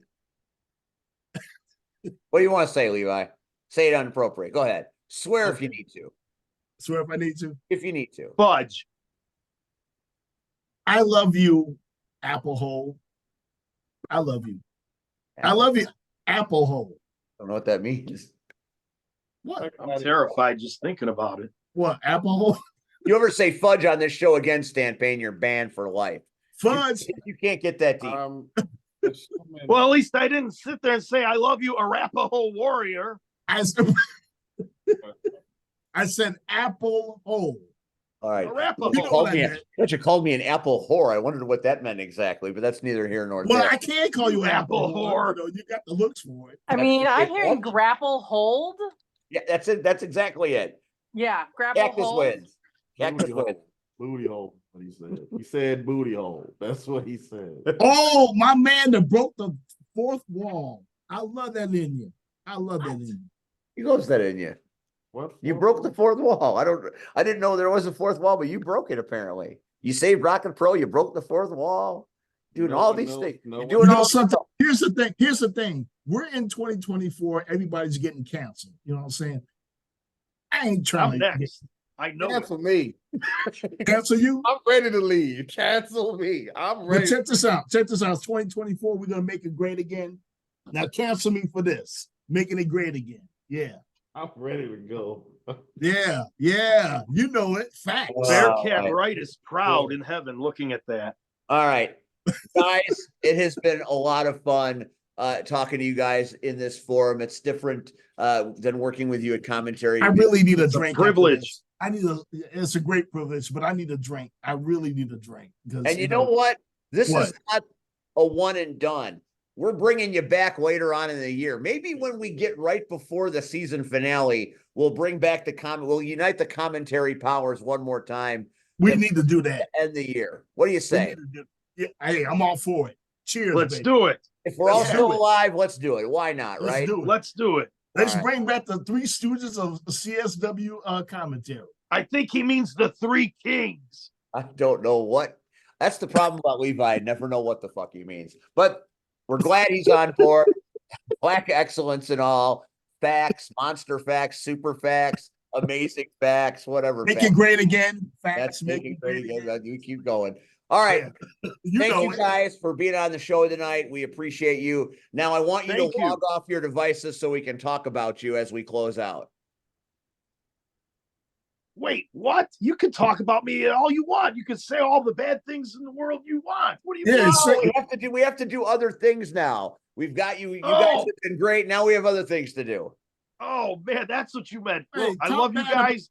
all day, And every Cactus day. Rack, thank you for joining us. Levi, love you, bro. Love you Rion, too. love you, bro. Love you, Steve. Love you, Cactus. Love you all. And you, the viewers at home. Love you. Love you. Power Hour. You got the power, baby. Now you have to push that button that says leave meeting. Push the button. Push Oh, the there it button. is. There it is. Me and my technical wizardry. Come on, Levi. You got to push the button. All right. All right. Leave meeting Yeah, that's it. Hey! and stand guard. Okay. Oh, you're still here. I'll see you Friday, Stu. I love you, You bro. will. Yes, you will. Goodbye, Levi. Bye, man. Oh my God. He's still there. Wait a minute. Hold on. That's wild. I hated it. I hated it. Oh man, I love working with those two imbeciles. They're so fun. They're so fun. They make me feel old and young simultaneously, which is not a way to live. All right, so where are we at on time? It's already Think about it. that really does. About It doesn't You even. know, I hate- All right, so let's jump right. We've done CSW. Let us just jump right in to the fray. I want to hear all the tales of Saturday night at the HF Auditorium. Okay, Rian, am I starting or are you? I'm not saying anything. I don't have Bullshit. anything to say. Bullshit. You're not saying anything. Bullshit. I'm calling bullshit on that you're not saying anything. Why would I? What am I gonna Uh, say? What can I you took a possibly say? magnificent bump. Did you not? Okay, for taking said bump, I can tell you it was not magnificent. It hurt. But Well, it was magnificent to look beside- at. Well, yeah, for everyone that watched, yeah, but Steve doesn't know what you're talking about. You go ahead if you can talk about the bout, you can go ahead and do. I'm not starting anything. I'm not saying anything unless it's absolutely necessary. Why do you guys always just shove me out onto the stage alone? You know what? I'll do it this way. Let's restart it because Steve wants to know what's happening. And I was very Okay. clear earlier today that I did not actually last week that I was planning on not being here, but I'm putting my best foot forward because I went to his job And a very fine foot it is. and I told him what was going to happen and it didn't matter. I'm surprised you're here. Yeah, well, I appreciate it. It's always good to have no, you. well, it goes back to what I was saying before, but it's neither here nor there. So Okay, well, I'm going to restart everything. I'm going to restart okay. everything and let Steve lead us back into it, and we'll go from there. Okay. This past Saturday night at the HF Auditorium, the Chicago Knockouts had their bout. It was a rematch of the championship game last year between the Horrific Haunters and the Comic Book Crushers. I was not able to be there. I was in Wisconsin at Frontline Pro, perhaps for the last time. I don't think that's right. What? Say it again. I don't think that's right. The championship match, I'm pretty sure, was the Haunters versus the Punishers. Is that wrong? I thought it was. It was the pressure. Oh, what? No, maybe she's right. What? I thought it was I thought we've been talking about this and nobody has corrected me till now.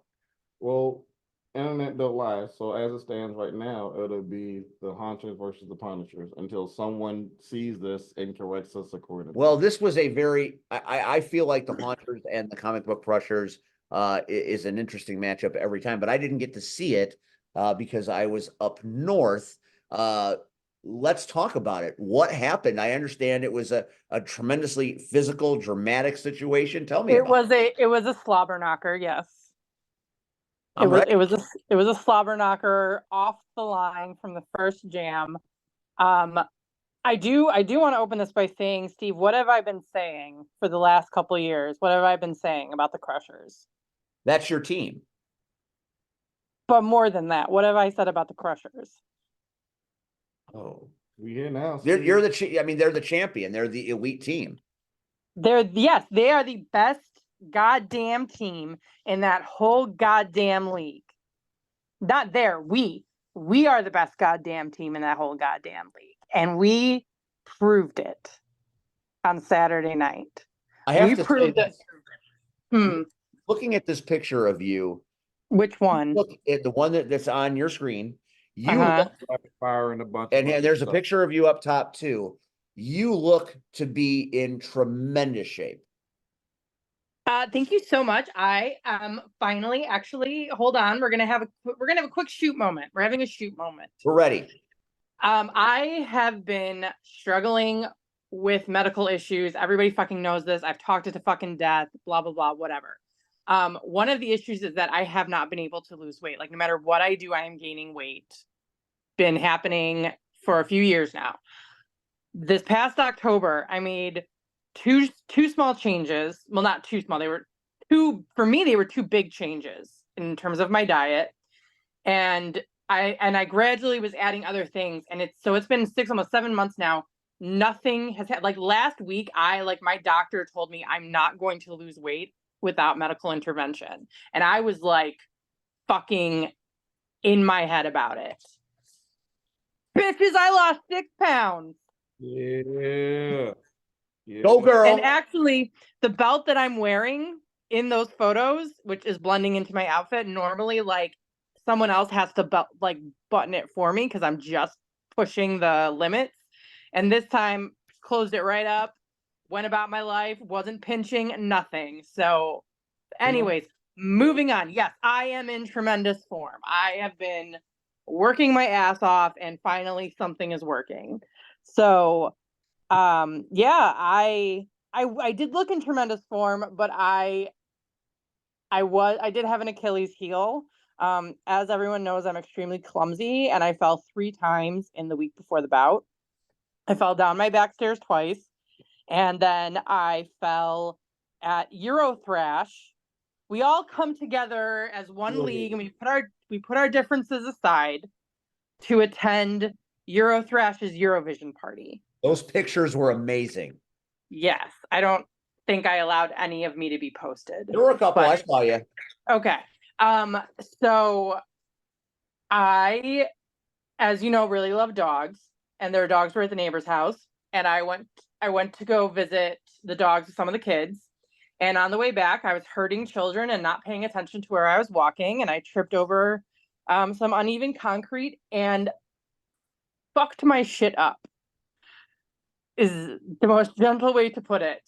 So I looked good, but I did not feel good going into that bout. Like my leg hurt and it felt weak.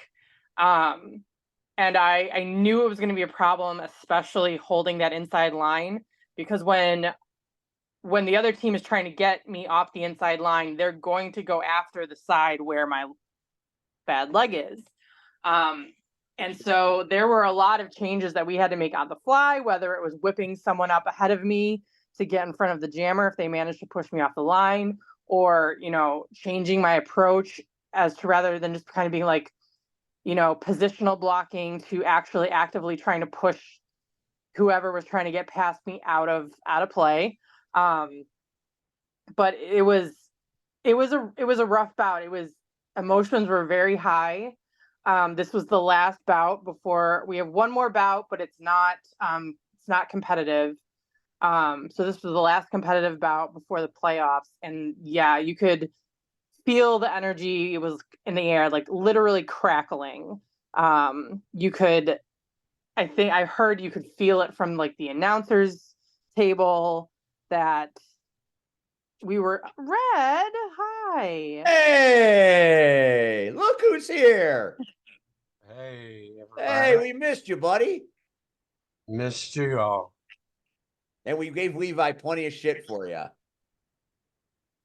Oh, the man that tried to take my spot. Yeah, we didn't talk about that. We're gonna save that for next time. I wanted you to be here for that one, but I did Yeah, say I'm gonna need that tea, please. I did say shit to him just for you. Go ahead, Cactus. Continue. I'm trying to remember what I was saying. Oh, I can't. I'm not going to speak for Green. I can't speak for Green. You know, they tried and they just could not succeed. But Blue had our fucking shit together. Like, we have been focusing so much on communication in the pack. I don't know if the picture has been shown yet, but there's a picture where like I am like screaming at my line, and I wasn't screaming abuse or anything. We've been really focusing on having someone let the team know while we're out there where the jammer is, where the opposing jammer is, and where our jammer is, so we can adjust our strategy as necessary. And so I was literally just like, jammer, green jammer out, green jammer in, green jammer coming up the middle, green jammer right behind us, green jammer over here, green jammer over there. You know, get the green blocker. Here comes our jammer. Help our jammer. Help our jammer. Like, I was losing my voice. I think they found it. There's the picture of you yelling. Yeah, that's me. That's me yelling. I was letting them all know that Juice was coming on up. And then I think I'm trying to see who that is. I think Flex was that's Boss. Boss was trying to get out there in front of Juice. But we really, you know, we went out there not knowing what to expect. There were some changes to the Haunters lineup. There were skaters we weren't familiar with. And we didn't know what to expect as far as their strategy. And we adjusted to it. We adapted and we overcame. And there at one point, you know, we had a 20-point lead on them, and it did close. I mean, it was very hot in there. We were worn out. We were hurting. But we did not let them squeak past us. And I'm so proud of some of our newer skaters who, there's this saying that's like, I'm trying to remember who, I think it's Megatron says, don't be a point. And what that means is, don't be a straggler in the back of the pack that gets passed and ends up being like a passive point. And like, our newer skaters did such a great job of just hustling and staying at the front and not letting the jammer catch them to be a point, you know, just zipping past them. So yeah, it was rough. Like I said, I am hurting real bad. I couldn't lift my left arm, my right arm up till really last night. I'm still having pain. I had my left leg blown out in the second half, and then I had a wheel lockup that sent me off the track, also on my left leg. So I am taking as much time as I can before I get back to practicing. I'm gonna be outside skating, so if anyone wants to go skating with me, let me know. But yeah, we ended this portion of the season on a high note. Nice try, Haunters, but we all knew you weren't gonna do it.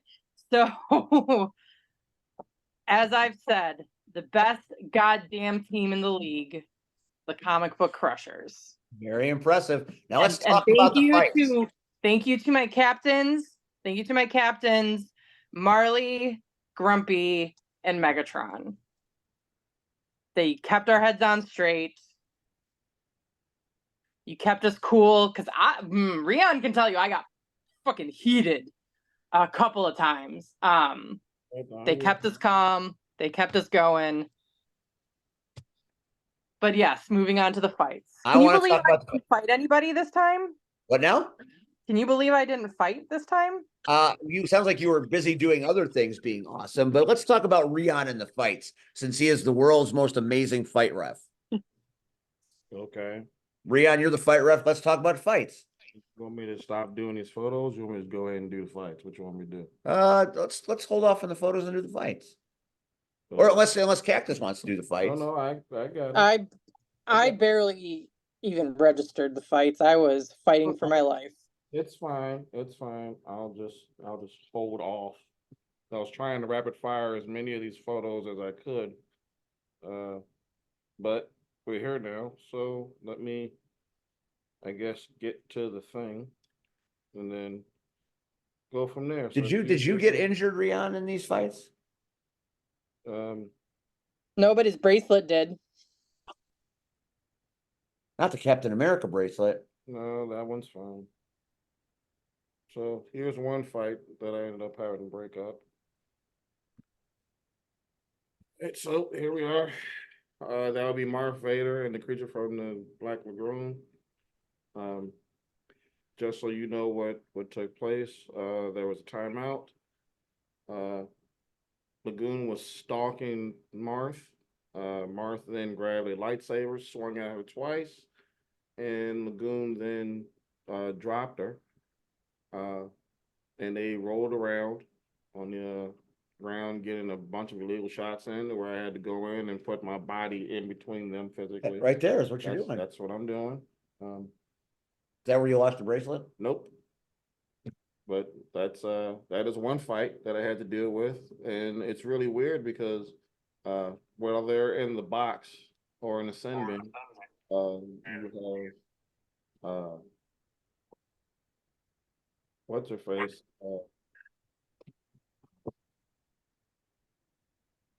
Vader on one side, with trying to use the Force to find her lightsaber. And on the other side, a lot of force going on this month. You have Lagoon trying to sneak away into the darkness, like she's not supposed to be in the bin. So that was a whole thing trying to keep track of stuff. That's what monsters do. You are not wrong. That would be one fight. If you give me a second, I will casually talk about another fight that I didn't see, but I definitely heard about because they were really mad that I wasn't there. The fight ref, all the refs were really pissed off that I wasn't there to stop it. And that's fine. So from what I hear, I believe it was Buffy and Punchline. Buffy is trying Straight up bullied Punchline. Is trying to bite Punch. Fangs and all, trying to bite Punchline, to where Punchline, at least from what I heard from everyone else, slammed her against the wall, like rammed her backwards, started throwing elbows at her, and proceeded to throw kicks to where Buffy then grabbed her again and started biting her leg. They then went back and forth on the ground. That is right around the time that I saw them. Because I was on the opposite end, because there were multiple injuries that were taking place throughout the bout. Zoom was a little busy, huh? Oh, you have no idea. There were two medics on standby, and they both were working. Wow.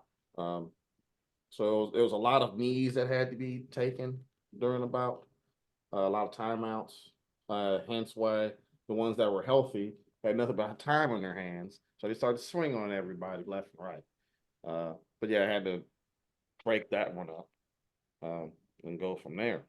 Trying to bite her. That's amazing. I haven't seen that. That's something I haven't seen in roller derby yet. Vampire actually acting upon the vampire instinct. Mm-hmm. That's pretty impressive.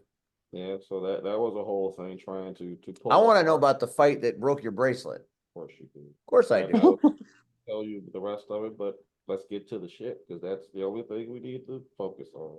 Get to the shit. Get to the shit. So gotta get your shit in. No, you don't. You literally don't. I don't have to get that's a whole nother thing in itself. I'm a problem. No, you're not. What the problem is I'm trying to find this one particular thing, and for some odd reason I can't find it, because What are you looking for? I'm looking for a photo that's not in this thing. How was the crowd Saturday night? Were they as hot as always? Was it packed? Found it. It was hot. There were many dueling chants. Ooh, I love it. I love a good dueling chant. I miss those so much. I can't wait. Oh my God. Levi, you're upside down. Mm-hmm. Oh my God. You want me to go ahead? What the fuck? Do you want me to talk about it now? Yeah, yeah. Okay. Holy shit. So, because of all the fights and the injuries and the random knees that we would have to take because, play is stopped, it was one of the few times where I saw a fight coming and I got in the way of it. So, there was a discrepancy as far as points because with the team no fun, as they like to call themselves, as far as referees are concerned, we were severely understaffed. Like Judgment Day wasn't there. Goat was the one that was running everything, but he's also doing sound checks and everything else. So he couldn't. So there was a bunch of newer staff that was trying to do ultimately what Judgment Day does. I saw Jen and Tonic as a jam ref. Yes. And you also had Beatdown as a fight ref as well. So Wow. we're like all over the place trying to ultimately be Dave. And if Judgment Dave, you see this, never leave again. We love you, Judgment Dave. You're the one true hero. You're a fucking dweeb. I'm telling you this now, whether they call you a dweeb or not, you need to be there because I can't keep getting thrown. This is ridiculous. You were going for one day, and they tossed me. But I'll get to that once. You are inverted, literally inverted. So I saw this fight taking place. Beetlejuice is pissed off. I'm trying to calm her down. Then you have Super Boss and Marley trying to sneak attack her to where she gets startled. I tell her to get behind me. I then go to reach for both of them, like, hey, please. Wait, Rion. Let them know what Marley was doing. Marley was trying to catch Beetlejuice with a ghost trap. Yes. I was going to get to that. Bravo. Bravo. But we needed to set it up. I was okay. I'm glad that we were doing this. So I'm just gonna put this out there. This is something that I didn't notice until after the fact, simply because when I went to grab both Boss and Marley, they then pivoted on me, whereas Boss had my left arm and Quinn had my right, to where they used me as a swinging anchor and then tossed me across the track. And what you see there is me landing, and you can't really tell how far the distance is, but from what they told me, I flew, but I also knew what I felt. And normally if I'm in the ring and I'm taking a move, I can kind of gauge where I'm going to be. Like if there's an arm drag or a German or something of the sort, I can kind of gauge where the ring presence or just knowing where things are. In an open space, you can't do that. And I know I bounced twice, so I don't know where. Yes, you did, at least. And unfortunately, the second time that I bounced, it was a face that bounced. So, as I try to get up, I see Boss beelining me, or more like an eye, because it was straight at me. And she decided to put me in an arm bar and switch that into a crossface, to where my one of my bracelets / bands got ripped off. It's fine. Nature of the beast, right? Yeah. So I am in a crossface / armbar combination. to where it is at that moment that I notice that there is a ghost trap on the floor, to where Quinn is now trying to pull Juice into said trap, and then shortly thereafter, Ricochet knocks down Quinn and saves Juice in order for the scenario to be taken care of. All while I was still in the actual crossface. That's a very serious situation, very clearly. Mhm. In the end, the Crushers win. And now not a summer hiatus, but the next show on June 15th is not your typical blue versus green, purple versus red extravaganza. It's one of those wacky, crazy events, isn't it there, Rachel? Who's Rachel? Cactus. Yeah, Just saying.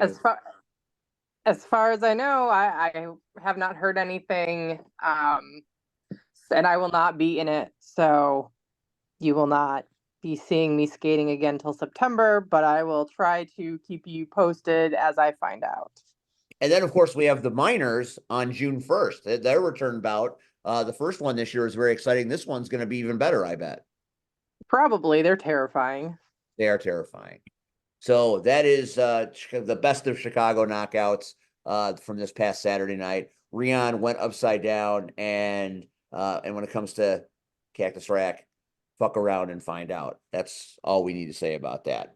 Basically. A couple more things before we end this show tonight. I'm going to keep Frontline brief, since I'm not going there again after what went down Saturday night.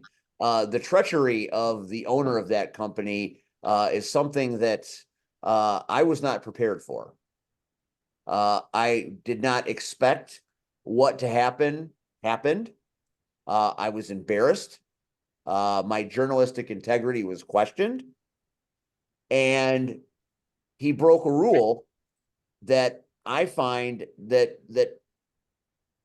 people that aren't very good break. And that's when it's your promotion and you put the strap on yourself, that sends a very bad message. And he went out of his way to do it. It's not bulletproof Ben McCoy anymore. I'm not going to refer to him as that. He's the creator now, and he has disciples and a bad attitude and shit on all the fans and shit on a lot of the boys in the locker room, and then came on after the show was over as we were signing off and did an impromptu in touch in my face, and it almost got really heated. So on June 15th, when Frontline returns for the next event, it will be minus one broadcast person, myself. I'm not going back. Some things need to happen at Frontline if I ever go back there. Nobody felt safe. It was a difficult place to work, and I have really, really loved my time at Frontline. I have been a big supporter of it. I have changed my schedules multiple times to accommodate Frontline Pro. That's over. So Shaq did everything he could in one of the most hellacious ladder matches I've ever seen. But the odds were just too great. There was just too much shenanigans, and Filthy Muggsy James, you're no son of mine. So McCoy is your champion. He is your Frontline champion, but it's not the Ben that I know. I don't know what the fuck this creator gimmick is, but it's not for me. It's not for my talents, and it'll be a cold day in hell before I return to the Great White North. Thanks, Ben, for your time. Thank you for the job, but no thanks. Nobody tells me what to do. So let's move on from that unpleasantness. I should at least say a few more things about that show because all the boys were great. Adonis Allen retained his title in a very, very difficult ladder match. Sometimes it's better to be lucky than good. but Adonis Allen is lucky and good, and he picked his moment. He retained his title. Cactus, I'm sorry, but poor Andy deserved better. He got beaten within an inch of his life. He got ripped open by a screwdriver, which made me physically ill on commentary. He didn't deserve it, but you know, Andy was tussling in with people that we did not know were sharks. So I give my best to Andy. I hope he is convalescing well. It's okay. We've been comparing injuries. Man, what they did to him with that screwdriver was just unconscionable. The Windy City Devils, Ewok and Rivera, continued to cheat, continued to do stupid things, but did retain their titles. So, you know, tremendous show until the end. Then not so tremendous. And Creator Ben, you can kiss my ass. That's all I have to say about that. Pac-Man, talk to me about the red carpet. Hold on, before you say anything else, I'm gonna wave goodbye. You Don't leave need it? time. Yeah, still have stuff to do, Steve. So I'm gonna go ahead and Goodbye. get out of here. I'm sorry. No problem. I'm also past my time limit. I'm but, going to be on here. I will still be able to hear stuff, but I'm going to. Oh no, I've got to go. I have child duties. Red, Okay. we love you very much. But I'm actually leaving. Well, that's okay because I need Red to close this out. Anyway, I'm very happy he showed up, so I don't have to do it. Because I was there for an hour and a half, and then I didn't get to see the premiere because I had to go to The more important event. and get thrown. Yes. Heard it off your feet. All right. Love you all. Smooches. Bye, Cactus. Bye, Rian. Bye, girl. Bye. Bye, girl. Bye, girl. Bye. Girl, Thanks, bye. Rian. We love you. Miss you Bye, already. Rion. All right, Pax. Break down what happened on the red carpet. That's more like a red floor mat.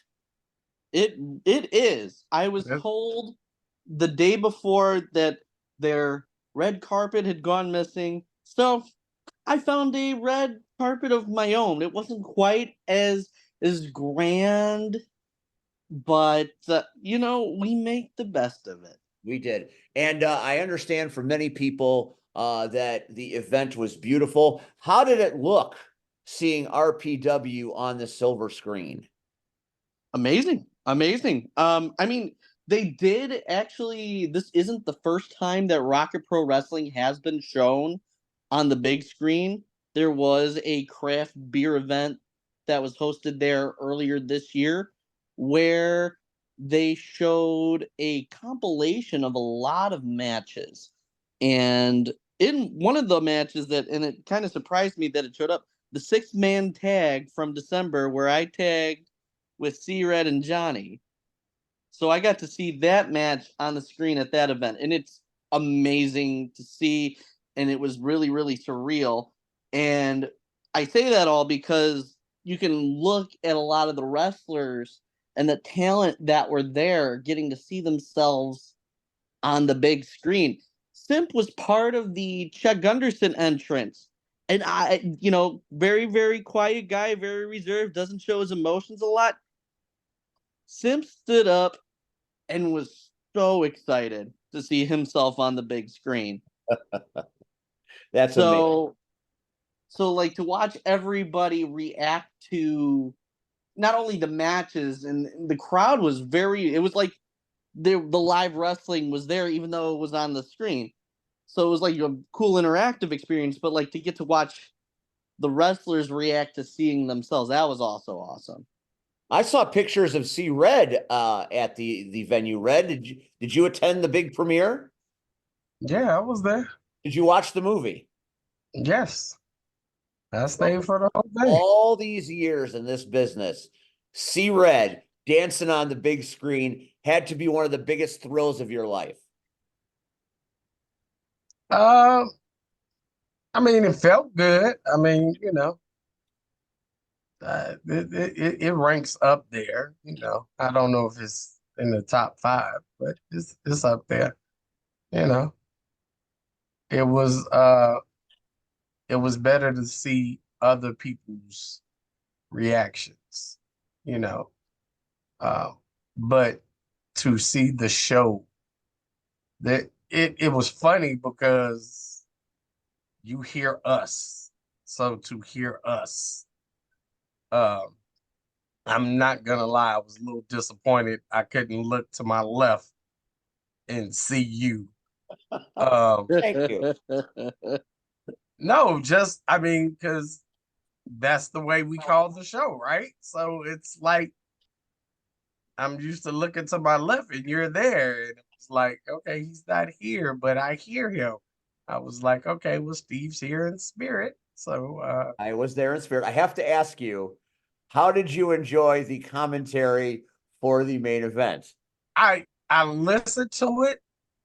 I didn't hear the comment that we had talked about earlier. It felt odd. The whole cardboard cutout, you know, It was all I could do, man.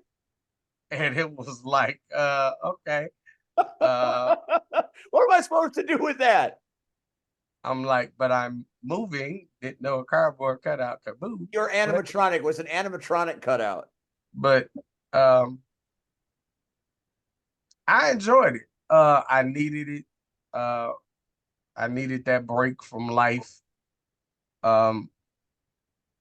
And just to be around everybody. Just everybody except Santino. White girl wasted. You can't take him with you. You can't shoot him. Like, stop. Like, can we ban his ass next season? Or you know. Oh, there he is. Oh man. Poor Santino. He's so but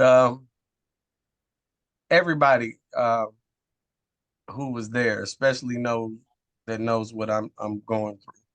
Everybody was so kind to me and mine. Again, it just really shows you how much of a family RPW is. So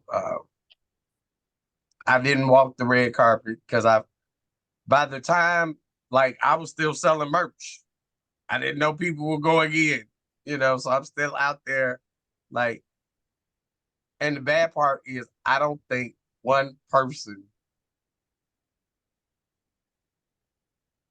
like, I don't think anybody that came in that wasn't coming to see our pro, like, even stopped to look our way, which was sad.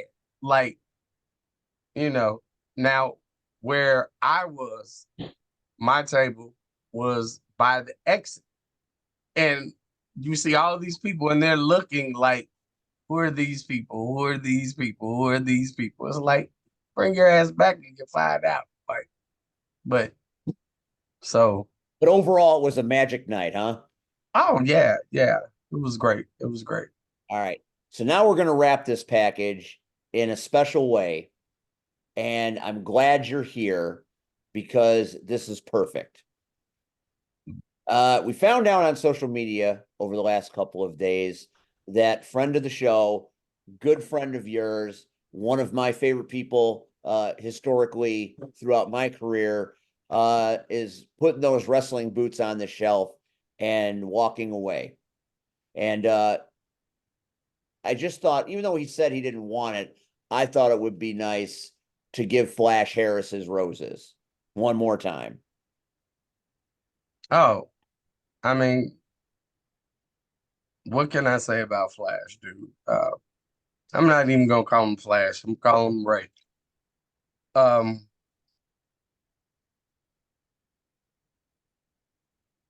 Ray.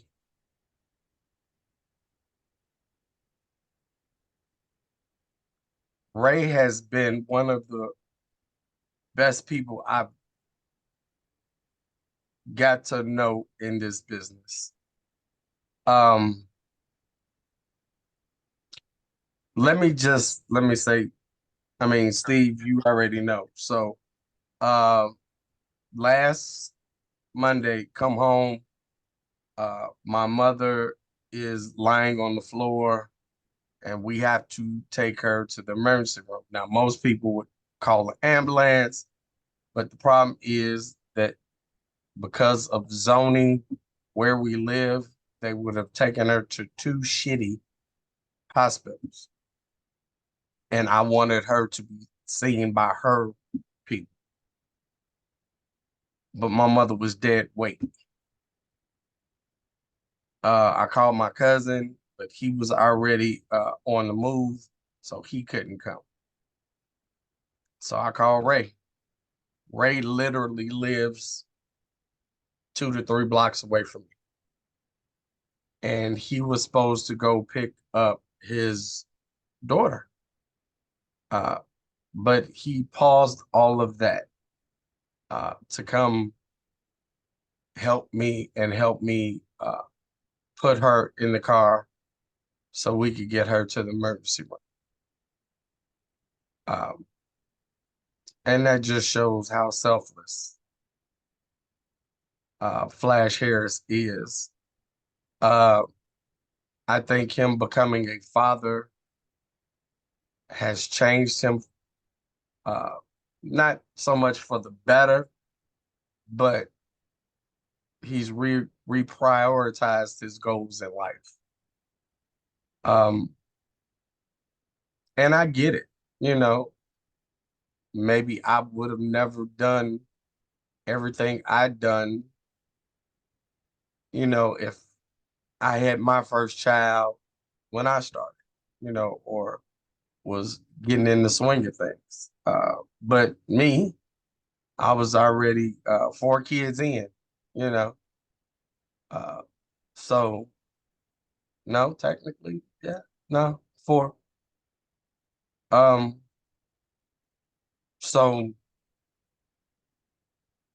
I get it. Flash Harris, I think he loves the business, but he loves his family more. And for me, that's more commendable than anything in this world. So if he sees this, when he sees this, we thank you from the Power Hour for coming on here, whether you're bad Flash, good Flash, LIM dead Flash, we appreciate you. And I've told him personally, I can never repay him for everything that he, his wife have done personally for me. They have helped me not hit rock bottom a few times. So I commend you. I love you. I'm gonna see you tomorrow at work, I guess. Flash don't even watch this show, so that's all right. I know. But hey, Flash of all people, one of the nicest human beings that I've ever met in this business. The Smash and Flash tag team, still one of my favorite tag teams that I've ever watched work. Their entrance, the way they performed. I just regret they didn't get a chance to do work at a place like Rocket Pro and companies like that. I really wish more people got to see how great they were, because I really loved them. So Flash, if you're retiring, Godspeed, best of luck. And we're out here for you. We'll always be your friends. So thanks for the memories. Now, real quick, before we leave, we got a busy weekend of stuff. There's a lot happening this weekend. It is. Got the RPW car show in Manuka, right, PX? PX die. There we do. Way to go, PX. You're right there, baby. So go ahead. So I will be there, as well as many of the Rocket Pro Wrestling stars. This is taking place at Ace's Classic Cars in Manuka. There's a 50-50 raffle, and this is all in memory of Michael G. Taylor. So it's a great cause, wonderful family. This is the second time they've done this. Second time Rocket Pro has been a part of it. I was at the first one. It's a lot. It's a very awesome experience. Wrestlers interacting with the people, looking at the cars, and getting to see the cars themselves. It's a fantastic experience and a fun time. So, and it's for a good cause above all. So definitely go and check that out. At this moment, I am going to try to be there. I'm hoping to be there. I missed it last year. I want to see it this year. A lot of people I know from the business bring their cars up there, so it'd be nice to see them. Then, if you're at 2:00, that ends. So you get a chance to go home, get something to eat, clean up, and then journey over to Knockout Dome at the HF Auditorium and catch Shogun Chris Logan and the kids at Wrestle League doing a special Homewood show. So that is Saturday night.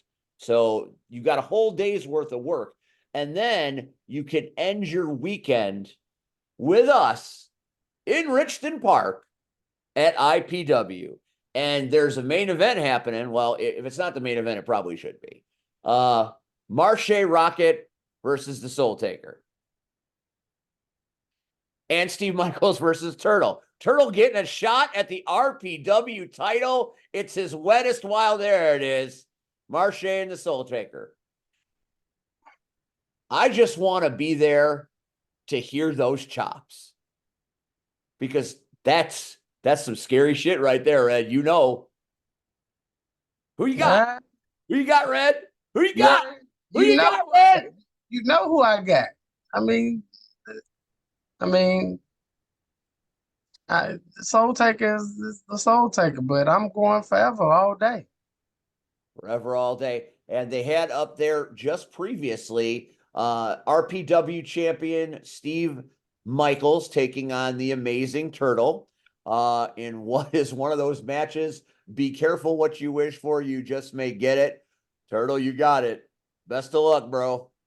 That's a big dude. That's a strong dude. There's a reason he's successful in Ohio. Turtle is scrappy, all heart, fan favorite. He is very entertaining. But that's Steve Michaels, brother. I just pray to God Turtle has called his bowling team and told them he will not be there Sunday. Yeah, that is lamb to the slaughter, Red. Like, don't even try to now go straight to the ER. Now wait. Now Turtle will watch this. Turtle, don't get mad.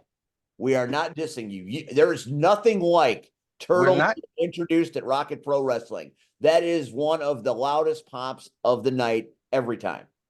And I am not taking away. Turtle is fantastic. He has busted his ass. He is a tremendous performer. He is a tremendous entertainer. I am not dissing this man at all. No, we're not. Reality dictates that Michaels is a stone cold killer. I'm just saying. Turtle, good luck. If you win, this is David and Goliath is what this is. This is the implications. If Turtle wins this match, it will be the greatest upset in the history of recorded time. And the funny part will be, could you imagine the next season of Rocket Pro? Turtle walking into St. Joe's Park with that belt and Damian Saint's reaction. That would be delicious. No, but could you hear the crowd? Yeah. I don't even think they could get Turtle in St. Joe's Park. His head would be huge. Would not fit through the door. We could bring him around the back and open the double doors. We'll get the Turtle in the way. Well, all right. Well, come to the show this Sunday and find out. What else we got? Somebody put up another flyer. I am not 100% familiar with all the matches. I knew those two. Okay, so here we go. Tag team championships. Wow. Karen it's Karen and the singer. Kendall Fire and Nick Diamond tag team champions. That's unfortunate for everybody. The program, as they're called, taking on the Great Tiger and the Great Akuma. I think we're going to get new tag team champions this Sunday. That's my thoughts. I hope so. And I ain't even scheduled to be there. So Well, you don't have to be scheduled to be there. You just got to be No there. one's stopping you. Yeah, no one's stopping you from coming, Red, especially with this amazing match of Soul Taker versus Marche Rocket. You have a Soul Toucher versus a Soul Taker. Why would you not want to be there? That's what I'm talking about. You should put that red suit on and come in dancing. oh no. The IPW League Championship, Damian Gray, piece of crap, versus the good kid, Sean Danger. My heart wants Sean Danger to win this match so desperately. For Sean Danger to be the IPW League Champion would be a game changer for underdogs. No one thinks he's going to win. No one thinks he can possibly win. 80% of you think he's gonna pass out of his own volition in the ring and get pinned that way. But I know they're deep down in the heart of Sean Danger, there's a champion in there. I know it. I've seen it. If he wins this match, that is the greatest thing to happen this weekend of all. I'm like you, I want Danger to win. But I already know Gray. Yeah, You know, it's unfortunate. I could see Danger having him on the ropes. And again, Gray would punch the referee in the face just to get DQ'd to keep the title. That is 100% a possibility. He'll roll out and get a count out. He'll do something. And you tried for years to kill Sean Danger and couldn't do it. Oh, I tried for 5 years to kill Danger. Couldn't get the job done. Oh, I got close. He's your greatest mistake. I got close. He's your greatest regret. Maybe we should run that match back. Maybe you finally get to kill him. You know what? Again, years later, you realize, there's more to Danger. Again, he was an easy victim, I guess you could say. But at the end of the day, he kept getting up. He kept fighting. He is the Steve Rogers before Super Serum. He can go all day. He earned my respect. I will say that much. He earned my respect and my love. So I wish him the best this Sunday. So here's where C-Red's coming back to IPW. Joey Dalton issued an open challenge, and C-Red is accepting that challenge right now. Who sent the open challenge? Joey Dalton. No. The only reason why I would do that is because Rachel needs to come home. So there you go. C-Red might be the person accepting that challenge. You never know who's going to show up in Richmond Park on a Sunday. And then you've got Adonis Allen, the Frontline Pro Battle Champion, in attendance, taking on Jay Vanity of the Wrestle League. Pretty impressive matchup there. Thundercat might not be healthy from that ladder match. Plus, he's got business at Wrestle League on Saturday, so this might be. They probably both do, but I think Jay Vanity is out to prove a point. And unfortunately, I think Adonis is going to be that point. Adonis is my dude. He's my pick. And then we've got Aiden Way taking on Muggsy James. Muggsy James is not my friend anymore. Go get him, Aiden Way. Whip the disciples' ass. I'm always going to stay with my nephew. So get the fuck out of your nephew. Your nephew is a bad dude. Your nephew is a bad man. Your nephew made a bad decision. Have I always been a good guy? You don't know what he did, Red. The footage is going to come out. You don't know what he did, but you will. Hey, I'm the same guy that locked the guy in the trunk. Hey, we got another open challenge. The big leagues for the trios title. Maybe the Power Hour get together. It's an open invitational. Anything. It's open invitation. It could be. I can make that happen if you really want that to take place. I can put you, Red, and Paxson there. No, I got no problem with doing that. It would be Red, you, and me, Rihanna. No, eat a dick. Not gonna do that. I'm putting this out there right now. I could put you, C-Red, and Pax, since none of y'all want to listen to me about insurance issues anyway, so we can go ahead and do that. I got no problem with that. That I will gladly fight for all of you to make sure that you get into that match. That's the type of mood I'm in right now. You go right ahead. You let me know if you want that to be a thing. Nobody got nothing to say? Everybody good? Oh, I ain't worried about it. I'm always up for a fight. Sound like you got one of the three. What about you, Pax? I will say I don't know if I'm as prepared for this match. Maybe down the line. You don't have to prepare because you got two of the greatest of all time next to you.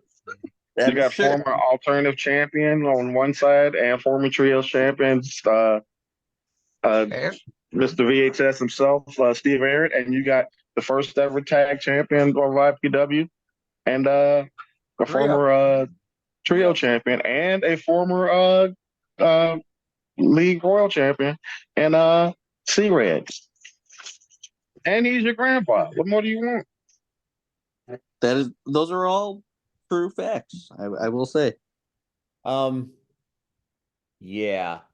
I don't think they want to fight me anymore. They've up and told me they're done with me, so I don't think the Richmond Park crowd needs to see a broken down old man get in that ring and get the. No, but you want this old broken down old man get in the ring and do the thing. Whatever, man. I'm gonna go ahead and let me go and mute myself. Let me just mute myself and go All back right, to so business. come on out to IPW Sunday, Richmond Park. It's going to be a hoot. Lots of great people there, lots of great fun, lots of great food, lots of great beverages. And it's a great way to spend Memorial Day weekend. You have the next day off. You can party a little. All right. This has been the Power Hour. Thank you, Red, for coming on. I wasn't expecting you, but so glad you did. It's so good to see you. Rion, thanks for coming to the house and staying on with us. Pac-Man, you did a great job tonight. Thanks to Rachel. Thanks to our guest, Stan Payne, and Big Business Levi. Next week, to be determined. If you want to be on the Power Hour, just reach out. Never know. Maybe you're going to be our post-Memorial Day guests. If not, I'll have something for you. Thanks for watching. We'll see you next week. Good night, everybody. We love wrestling and roller derby. Yay.